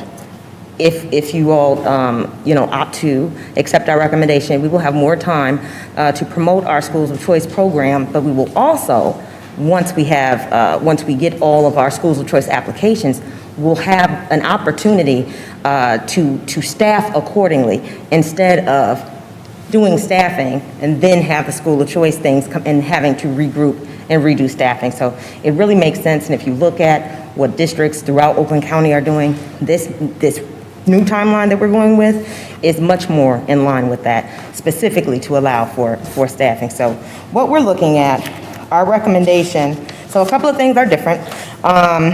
As you know, we have historically done, well, really three different titles. One is intra-district, which is, when you are already living in the district and you want to change schools for the next school year. And then we have PA 227, which is Employee School of Choice.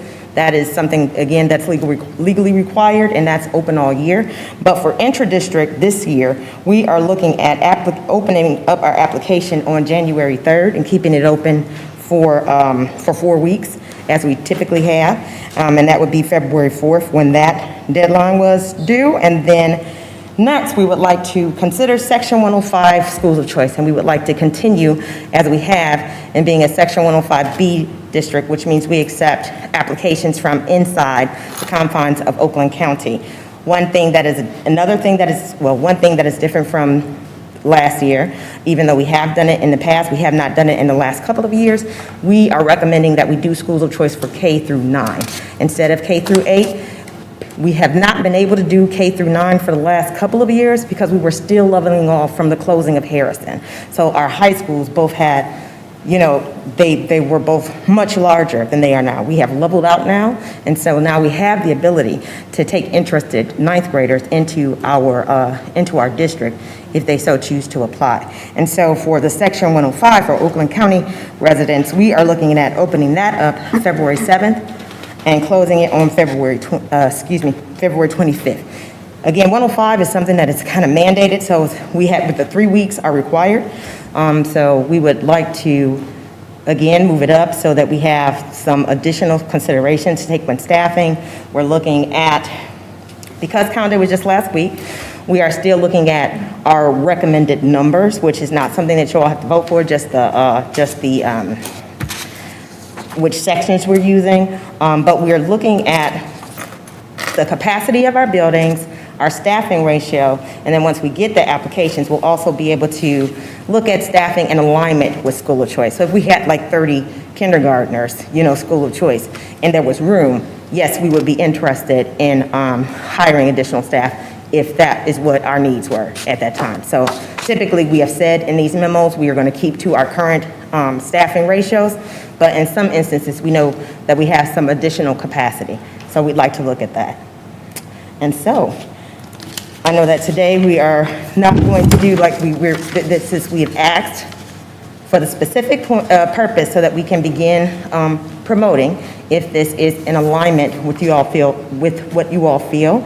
I'd like to acknowledge the members of the Schools of Choice Committee, which Christian Alexander, Kathy Smith, Chris Solomon, Chris O'Brien, Ken Sanders, Paula Sanders-Avant, Allison Robinson, Sandy Miles, Diane Bowman, Kendra Montante, Julie Zatzik, Beth Hewlett, Dr. McDougall, and Steve Versalino. So we did meet and put forth this recommendation for your consideration during action items. Thank you. Mr. Ridge? Just a few quick things. This is extremely important so that we can help our district prepare for the next school year. I like that we are moving this timeline a little bit to help us better prepare, but also, and thank you so much for reading off the names for the planning meeting members, or for these members, because a lot of times people will come to us and ask if these decisions are being made in a vacuum, or who all is being talked to when these decisions get made, or these recommendations are brought forward. And we have members from central office, we have parents, we have principals, we have counselors. And so these are the people who we are checking with to see if this makes sense and these recommendations make sense before they come to the board for discussion and action. Absolutely. Thank you. Mrs. Smith? I'd like to say thank you for bringing this to the board sooner opposed to later, because this gives the parents the opportunity, if their children can't get in, they will have an opportunity to go somewhere else. And it will give them options. And that's what I like, is there's options. They can, either proceed with Farmington Public Schools, or they can go to a neighboring school district that will probably have room for them. So no one will be at the last minute struggling to figure out where. And I appreciate that you have a broad genre of people that are sitting on this committee with you to, so that it doesn't look as if the board is doing this without any outside people in the community as well as throughout the district helping you get this together. So thank you. Mr. Farmer? Yeah, I have a couple questions. Right now, we're going to approve or disapprove the timeline. That's what you're asking? During the action items. During the action items, yes. And really, per the regulations, the thing that it needs approval is that we are proceeding with schools of choice, or that we're allowing schools of choice. Right. So just in the information you gave us, like as far as the number of applications submitted and things, the numbers, is that based on past history? Is that what you're anticipating? This was for last, those were the results for last, this is what we actually received last year for this school year. So we received 293 applications for intra-district. We had 17 students through PA 227, and we had 158 students through Section 105 last school year. Last school year's process, which was for this school year. Right, so those have all been decided. So yes. the timeline that we're approving, it's going to be new applications. Yes, so, okay. This is for 2022, right, 2023. Okay, all right. The other question is, this year we have a virtual option also. Is that going to impact the school of choice in any way? Students cannot select virtual as a school of choice option for Farmington.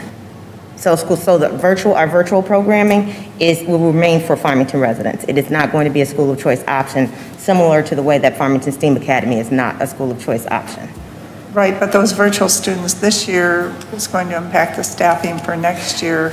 It and is. So is that taken under consideration also? It will be, which is one of the reasons, again, why we're doing it so early, so that we can take all of that staffing into account and not staff and restaff, because by then we will also be inquiring as to who is going to return in person and who is going to remain in the virtual academy. All of that is going to go hand in hand. Okay.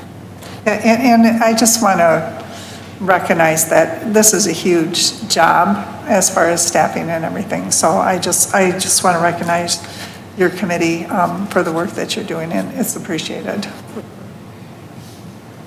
Just a couple questions for me, and I don't expect these to be answered right away. One is, do we usually get some indication as to the number of slots that would be available in each of these categories? Yes, but again, because we just had count last week, I mean, we're moving it up, and because of the virtual option and things of that, there are going to be, and we usually provide that to you, but again, that's not subject to vote. It really is the just the selection of what format we're using. But before we open up everything, you will have more information. This just allows us to get started. And generally speaking, we would not accept any transfers to the extent we don't have staffing. In this case, as I stated earlier, if we have capacity and the schools of choice numbers allow for require additional staffing, like I gave the example, if we had 30 school of choice kindergartners, which would require, a new classroom, and we had a space to put those students, then we would hire someone. Yes, but if we had 40, then we would only have slots for 30, we would only accept 30. We will only go in alignment with staffing ratios, capacity, and our school of choice selections. Right, and we prioritize intra-district and PA 227 over section 105, is that correct? Those get placed first. So remember, intra-district is already here. Right. So wherever they land, the actual school of choice openings will be based on, what's left after the intra-district students are placed. Do you have a sense for whether there's a large number of students that we were not able to accommodate, or if this has just generally been working pretty well? That we weren't able to accommodate through our schools of choice? No, I think we were able to accommodate, I think that we placed all 158 that were submitted, I think, so I will say placed. Some people did not get their selected school, and this is one of the things that we don't have the exact data because it's a part of count. If they didn't get their selected school, they may not have accepted the alternative school. Okay. And then this time frame being moved up should not impact folks who are in districts. So said differently, if someone moves, right, and we've moved this time frame up, we're not saying to them, you can't go to your home school. We're just saying that, what are we saying? What do we say to those families? What do you mean if they move? If you move during the year in March, right, such that now your home school has changed. Oh, you will go to your home school. You can still go to your home school. You're not subject to this intra-district. No, because at the end of because that's not an intra-district transfer. That's a change of address. Gotcha. Okay, perfect. Okay. Any other questions? Thank you very much. Okay, we are now moving to public comment. So now at this time, if you have a public comment, please fill out a comment card. The comment cards are in the back there at that table. Fill a comment card out and please put it in the ceramic bowl. We'll call your name up. Mrs. Buckley, thank you. We'll also check our overflow room. Anyone who wants to make public comment is free to do so. You have 3 minutes. We will time you. I will call Mr. David Villar up, followed by Mr. Lovaway. Those are currently the only comment cards that I have at the moment. So if anyone else is interested in public comment, please submit your public comment card. Again, you will have 3 minutes. Mrs. Smith will time you. When your time is over, we do ask respectfully that you adhere to the time so that we can be fair to everyone. You'll hear a ding noise. I know it's a little bit disruptive, but we're hopeful that we get to hear everyone. Mr. Villar, thank you for joining us today. Thank you for having me. As a member of the community, when I was here last time, I came to really discuss the COVID concerns that I had. Didn't realize that there were these false allegations of racial unfairness levied against the board by community members. So I did my own research, looked into it to see if the allegations were true, and it turns out that they're not. Claims are made that the proclamation itself enacts segregation. But when I look at clause number 2, clauses 7, 9, and 10, and sections 1 and 2 of the proclamation, I do not see that. Those proclamations directly address some of the racial concerns that have been raised, and I do not see that. CRT arguments are not taught in Farmington Hills school system, from what I've learned. If it is, it's done in secret, and those who allege that it is needs to bring some evidence.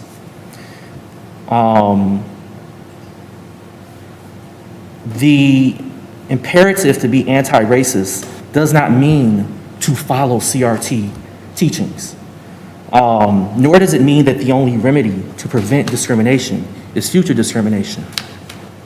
There are many other ways to address these issues, including getting accurate facts on the ground. It is obvious that the committee and subcommittees are doing their best to address the racial issues, some of the inequities throughout history, and whether or not those efforts are adequate or perfect or have imperfections or need to be improved, that's a worthy conversation. But the outrageous allegations are not. Equity is not taught here, and I don't get any indication that equity is somehow a discrimination against whites to produce equal outcomes. Don't see any of that here. Thank you guys. You guys are doing a great job. And just because there may be some similar points in what critical race theory may teach, like racism is wrong, doesn't mean that teaching that racism is wrong is a CRT teaching.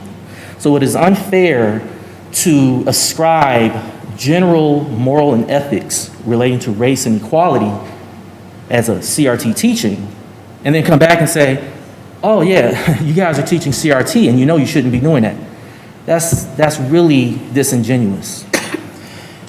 You guys have got a lot on your plate, and this kind of stuff that's clearly coming from outside of our district doesn't need to be included in it.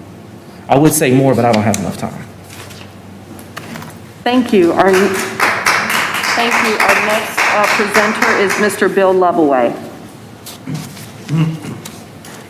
Thank you for your time.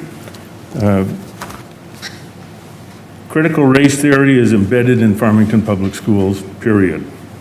The board proved that by adopting a proclamation embodying CRT principles.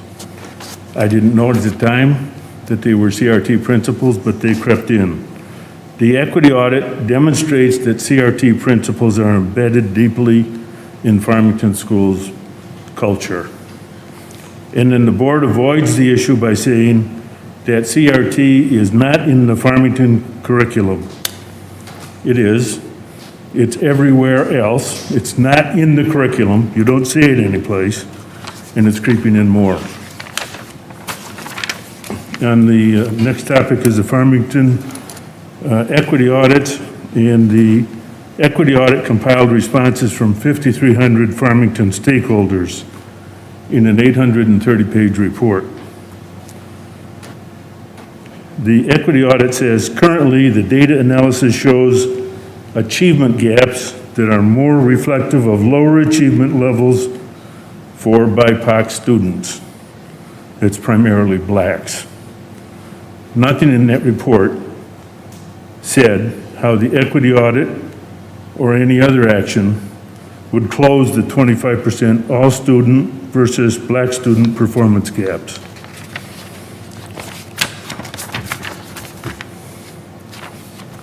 Speaking of the Farmington Public Schools equity audit,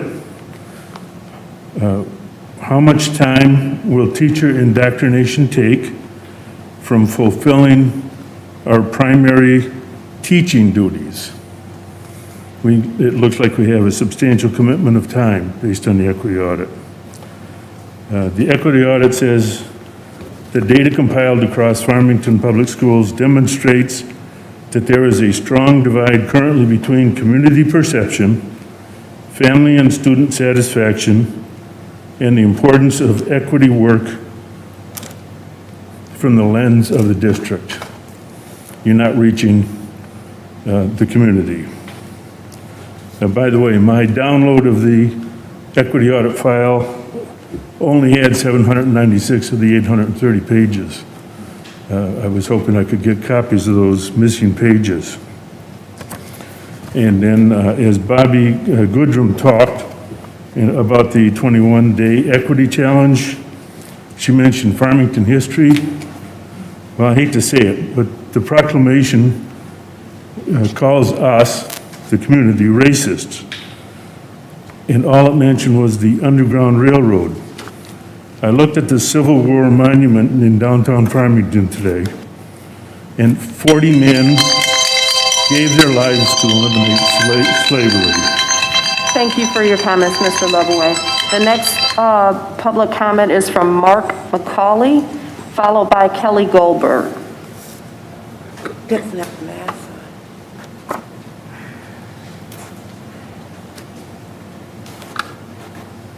Thank you, Madam President, Mr. Vice President, and the board, Dr. Delgado. I appreciate you giving me the opportunity to speak. I stand before you now a fully recovered COVID survivor. So I stand no risk or threat to any immunocompromised person. I see no need to wear a mask, and I don't tolerate one. And so because of that strong natural immunity that's better than anything else that we can get, I can say that. And I thank God Almighty for that, and I thank the board for not kicking me out for not wearing a mask tonight. Again, my name is Mark McCauley. I've been, along with my family, we've been a resident of Farmington Hills for over 12 years. We love it here, mostly because of the diversity. My girls love it here. They've made a lot of good friends, and we hope to stay. My main point here for you tonight is to express sincere dissatisfaction with the board's policy with respect to mask mandates. Now, I understand at the beginning of all this, there's a lot of fear, and I shared it. But the thing to get rid of fear is knowledge. And I've done that. And I know that there is no reason to be wearing a mask. I know that the masks have been shown not to be effective whatsoever to stop airborne contagion. This has been done in multiple studies, I sent Mr. Vice President a meta-analysis of over 1,000 scientific peer-reviewed studies. 109 of them made the final cut. The rest of them were eliminated because of criteria. Now, this meta-analysis shows definitively masks are not effective to stop or slow the spread of COVID-19. And two, there are significant, serious, real, and measurable consequences, medical, physiological, neurological, psychological, and social consequences for wearing a mask for prolonged periods of time.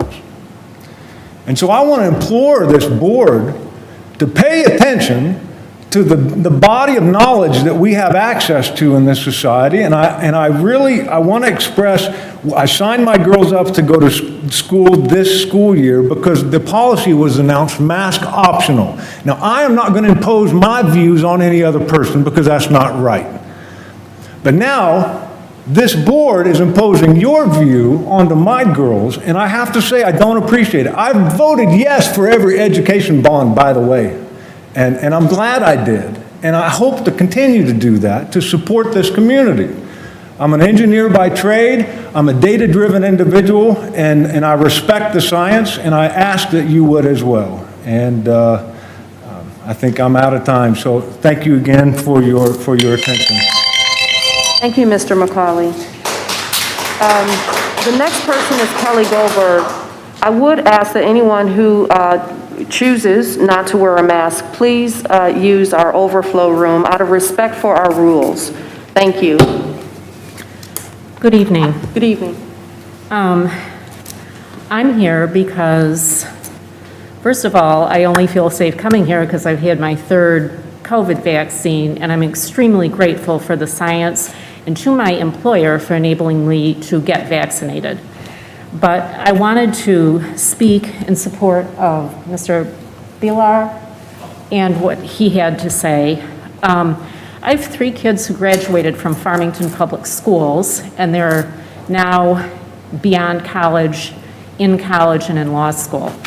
And part of the reason that they were accepted and what was reflected in their applications is they received excellent education in social studies and history in Farmington schools, including truths about our past. They've had to show in their academic environments and in their employment that they are culturally competent. They've had diversity, equity, and inclusion training. And if we want our students to succeed in the world, I went through several months of DEI at my employer, which is a not-for-profit. It was mandated, it was considered part of corporate compliance, and I applaud you and I applaud Dr. Goodrum for the intense work that's gone into this and for walking the walk and for helping create employable leaders who will go out in the world and who will be part of the solution. Bigotry is expensive to employers. We're not living in the 1950s where people of color mostly hold subservient jobs.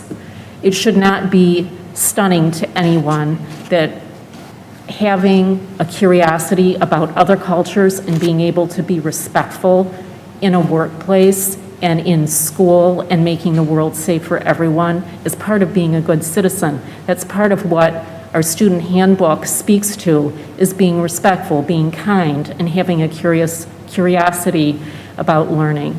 So I just wanted to say, I've watched these meetings from afar, and the ridicule and disrespect you've endured and the out-and-out threats would not be tolerated from our students. We have to model emotional regulation, which is something our students will be assessed on as they go into higher academics and into the world of employment. So I want to thank you for this opportunity, and I hope you all stay healthy and well, and I appreciate being expected to wear a mask here. Thank you. Thank you for your comments. Are there any other public comments? You're welcome to come up to the podium.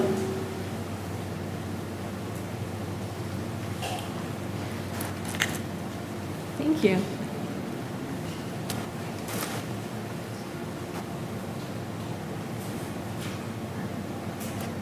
Thank you. Jessica Perot, I hope I pronounced that right.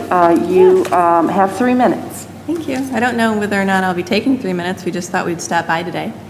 A lot of interesting things going on at the board meeting tonight. And as a parent, the one that should choose the information that my children is being taught, I feel that we're not being asked.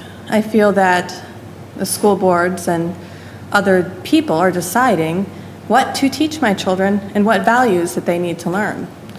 Those things are decided at home. And although I think teachers should exemplify being a role model, what they do at home shouldn't be a concern to my children. And teaching them things such as diversity, equity, and inclusion should be taught to the adults. My children are taught those things in kindness at home and in church. So as we're talking about budgeting, think about what would best serve my children from a parent standpoint. I would expect that you would teach them math and English and history and the important things and set a foundation for them in subjects that are predetermined by parents. Because of the craziness going on right now with the mask mandates and the lack of science thereof, I've chosen to remove my children from your schools. In fact, it wasn't my idea at all. It was my children's idea.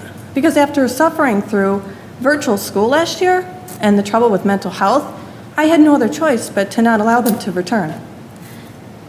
They told me they did not want to wear a mask 8 hours a day. They didn't understand why they had to wear them, especially due to the science and the amount of information we have in regards to them not working.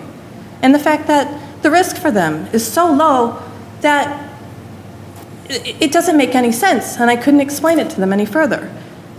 It's interesting because now that I'm a homeschool mom and I'm finding out that there's others in the community that do the same, I chuckle when I listen to the Plante Moran saying that maybe the community is having less people or less babies. I think one of the reasons why we're pulling out of your school We don't agree with the values you're trying to tell our children. We don't agree with the subject matter of that the children. CRT and these questionable things, let's teach about history. Let's teach about the books that we've always learned, not try to recreate them. Let the parents at home deal with their kindness. Let them deal with the type of people we want them to be. Your job is to have adults that can teach them material. That's it. You determine what you teach based on the parents and what we decide, not what you decide to be taught that particular day. I just want to say before we go that we would love to join Farmington school systems again. We've moved to Farmington because of Longacre, because of the Leader in Me schools. And it's a shame that my kids aren't able to participate in that because you're forcing them to wear masks. Again, I'm standing up for them. I'm going to be their voice and let you know that we're not tolerating it. And we have chosen a wonderful curriculum to homeschool our children. Thank you for your comments. We appreciate you. We appreciate everyone's public comments today, and now we will move on to our action items. The first action item is FPS bid pack number 3. Let me go to action items. Dr. Delgado? I'll defer back to you, President. Okay, thank you. We have bid pack 3. You guys heard a discussion on that earlier today. We will open it up for a motion. Mrs. Heinrich? I move that the Board of Education award bid pack number 3 for Farmington High School as outlined in the October 12, 2021 letters from Plante, Moran, Cressa, and McCarthy Smith in the amount of $5,059,109, funds to come from the Capital Projects Building and Site 2020 Fund. Support. Motion made by Mrs. Heinrich, supported by Mrs. Smith, to approve the award bid pack number 3 for Farmington High School in the amount of $5,059,109. Is there any discussion? Seeing none, Mrs. Smith, can we have a roll call for this one? Mr. Rich? Yes. Ms. Heinrich? Yes. Dr. Blau? Yes. Mr. Walker? Yes. Ms. Fox? Yes. I myself, yes. Ms. Weems? Yes. Motion passes. Thank you. That motion passes. We will now move to Section 105, School of Choice. We had a presentation on that earlier today. Mr. Walker. I move that the Board of Education approve Section 105, Limited Schools of Choice for the 2022-2023 school year as presented. Support. Motion made by Mr. Walker, supported by Mr. Rich, to approve the Section 105 Limited School of Choice for 22-23. Is there any discussion? Seeing none, all in favor? Aye. Any opposed? Any abstentions? The ayes have it, motion passes. The next item is related to the board meeting schedule. So prior to us becoming aware of the calendar, the Board of Education approved the meeting schedule for the 22-23 school year. Subsequently, we identified that one of our meeting dates that we previously approved now falls on a school break, and that is winter break, which occurs, I believe it's the week of the 21st or the 20th. So we are recommending that we remove the February 22nd board meeting from our calendar. So that will remove a board meeting. Now, to the extent we identify that we need a meeting, we can always call one, but for now, in order to respect the district's winter break, we would recommend that we remove this meeting. So we'll need a motion for that. Mrs. Smith? I move that the Board of Education cancel the February 22nd, 2022 board meeting due to falling during the district schedule midwinter break. Support. Motion made by Mrs. Smith, supported by Mr. Walker, to cancel the February 22nd, 22 board meeting due to falling during the district schedule midwinter break. That was a mouthful. Is there any discussion? Seeing none, all in favor? Aye. Any opposed? Any abstentions? Motion passes. Thank you very much. We will now move to the consent agenda. Mr. Rich. Thank you. I move that the Board of Education approve the October 12th, 2021 consent agenda as follows. A, approval of minutes, that's for the September 28th, 2021 regular meeting. B, the resolution in compliance with 2011 Public Act 152, funded health insurance. And C, unification of boys high school lacrosse. Support. Motion made by Mr. Rich, supported by Mrs. Smith, to approve the consent agenda from October 12th. Is there any discussion? Seeing none, all in favor? Aye. Any opposed? Any abstentions? Motion passes. Thank you very much. We will now move to reports from board representatives. Are there any reports from board representatives? Mrs. Heinrich. Yes, I have a report from the Oakland County School Board Association DEI Committee meeting, which was held virtually on September 30th, 2021. At that meeting, the DEI Committee shared its mission and its vision with the committee and its goals. And I just want to share the goals of the committee are to build an understanding of what DEI means in K through 12 public education and define the barriers that exist to achievement of DEI in Oakland County Public Schools. The second goal is to share and highlight best practices for diversity, equity, inclusion among Oakland County districts. And the third goal is to develop DEI recommendations for consideration of the Oakland County School Board Association Board. During the meeting, there were DEI coordinators from several school districts, and they shared their role and what they're doing in their school districts. And it was interesting to hear how other districts are operating, and just kind of reinforce my appreciation for Dr. Goodrum and how lucky we are to have her and what an awesome job is she's doing. The Oakland Schools has a DEI Social Justice Council with representatives from 14 school districts. And there's 28 school districts in Oakland County, and so I know that we participate. And one of the things is the committee wanted to find out about the other 14 school districts. So they're going to look into that.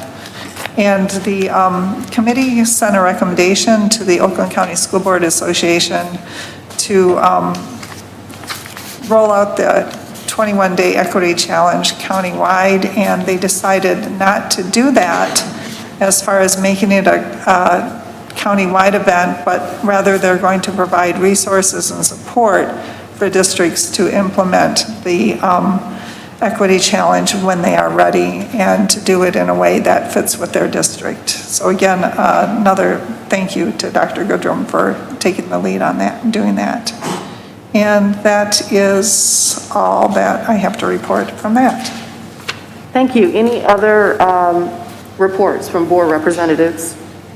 Okay, seeing none, we will move to recommendations for future agenda items. Seeing none, we'll move to, yes. Dr. Blau, I'm sorry. Yes, I'd like to revisit our equity proclamation. I'm not sure if that's the correct title. Is that what we call it, an equity proclamation? Yes. Revisit that and discuss whether or not we could open it up for some community input.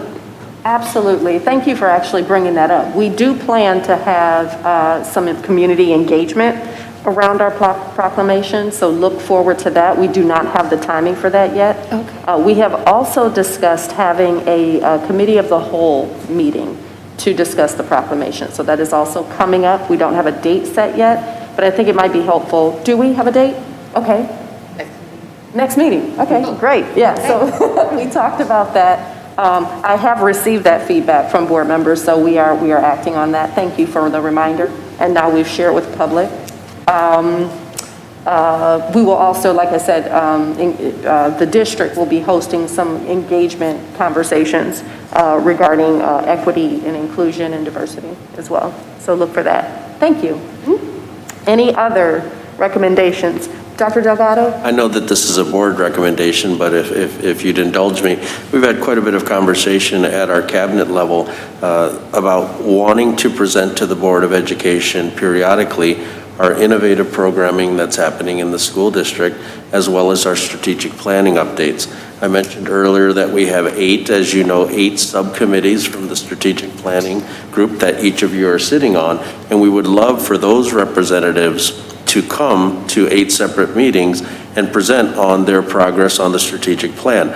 Similar to the Schools of Choice Committee that Mr. Rich referenced, we have parents on the committee, we have teachers, we have administrators, and we, of course, have board members. So we would love if you would be so willing to allow those 8 respective bodies to present to the Board of Education and the public.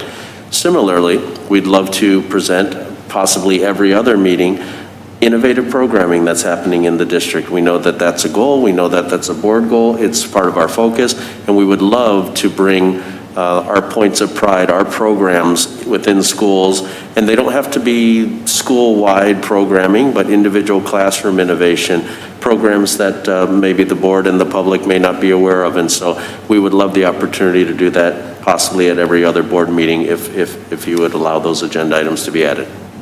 Sounds good. I'm looking around and seeing consensus on that point. So, of course, that is a wonderful recommendation. I've written it down, so now it will happen. Very good. Thank you.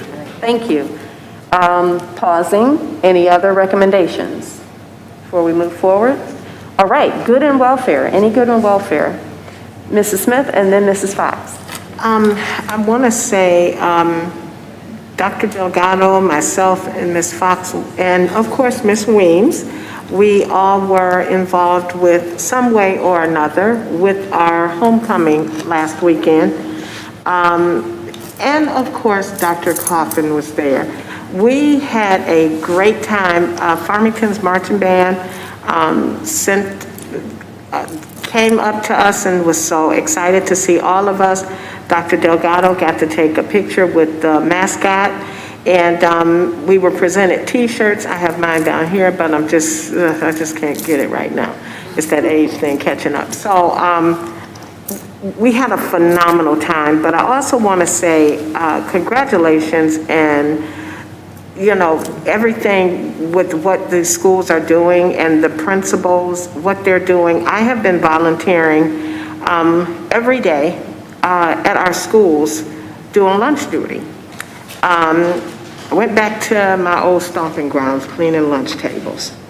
I have had the opportunity to work with principals. They have done everything with a smile because we have had our students out of school for so long that sometimes we forget that we're back into a public school or wherever. So thank you to the principals and thank you to the little 3rd grader over at Longacre that has now appointed our new superintendent, Dr. Henry, by saying that Dr. Henry runs the school. So I have enjoyed these children. I have enjoyed talking to the principals. Our students are phenomenal. They are doing a great job. And the last thing I want to say is October is Breast Cancer Month. And not only that, we need to remember October is also domestic violence. So if you know someone, whether it's a male, female student, reach out and help. Let's help each other. I had a conversation with somebody the other day. When we are laying flat and we are out of here, no one asked, are we a superintendent, school board member, or a teacher or custodian? Let's remember to keep each other safe and respect each other. And that's it, Ms. Weems. Thank you. Mrs. Fox? Yes, thank you very much. First of all, I would like to piggyback on Dr. Delgado earlier comment in regards to the TikTok challenge. And so this evening, I, as a board member and as hopefully those of my colleagues, I'd just like to briefly talk to the parents of Farmington Public Schools. You may be aware of the TikTok challenge over the past several months. You may also know that this challenge for about a year now will get your students in trouble if they continue or if they are doing some of the things that the TikTok challenge is having them to do. So for example, If your child hits a teacher or any other staff, your child will have to be held accountable based on the district's student code of conduct. I would recommend to all parents that they secure a copy of our student code of conduct. It is the policy from which students and the rest of the staff understands how to work with things that are going on.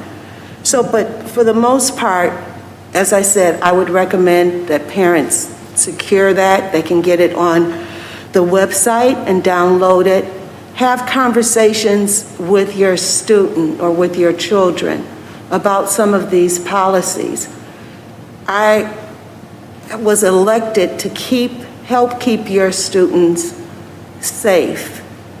One of the most safe way you can do that is through the information. Many times students get in trouble and they are not, parents don't even realize there's a student code of conduct. So we don't want to hold kids accountable in a negative way. We want kids to come to school, enjoy schooling, and enjoy the staff and the teachers. Thank you very much. Any other comments? The only comment that I would like to make is just to piggyback off of, just a moment, just to piggyback off of homecoming. Wonderful, wonderful, wonderful weekend. The parades were well attended. The games were well attended. And the dance, both dances were really well attended. And so I applaud the district and the principals for creating that opportunity for students, especially given that we didn't really have an opportunity there for a couple of years in some instances. So thank you so much for that. And then as a reminder, PT conferences are scheduled for this week or should be scheduled for this week, parent-teacher conferences. I've been told and I've become aware from a number of people that one of the good things coming out of this pandemic is the ability to do more things remotely. And so I appreciate that there is an increase in the number of parent-teacher connections, even though they're virtual. That's really important, so that's really good. Mr. Walker. Yes, I just wanted to comment on the fact that I had the opportunity to participate in the advisory board for the IT cybersecurity CTE program. Mr. Canfield is doing absolute wonders with that particular program, but what was highlighted in that conversation is something that is impacting all districts. The busing shortage, drivers, things of that nature, it makes having field trips very, very challenging and very, very expensive. I'm not sure if you know, but given the shortage, a lot of school districts are being forced to look at motor coaches or field trips. Average cost for a motor coach for a 35-passenger coach, at least as I've researched it, starts out at $900, and that's for a one-day field trip. And that's cost prohibitive for a lot of districts, possibly for even our programs. What I did in that particular meeting, and I'm putting it out to our business community, is in any way, shape, or form, connect with our school district, partner with our school district, maybe make a contribution to help offset some kind of field trip to allow the kids, now that we can get together and we don't have to do things remotely, allow the kids to be able to actually go into the facilities in a safe manner and experience that opportunity to learn, that opportunity to experience what that particular industry is. There is nothing that beats that exposure. I don't care how great virtual happens to be. So community, business community, I offer up a challenge to you. Connect with the district, see how you can help make field trips happen for our kids to increase the normalcy of this school year, which our people have done a wonderful job of providing across the board. Thank you. Dr. Blau. I would like to congratulate Mr. Donald Walker for his recent acceptance as a fellow in the inaugural cohort of the Post-Secondary State CTE Leadership Fellowship at Advanced CTE Sponsorship, sponsored by the ECMC Foundation. Congratulations. Thank you very much.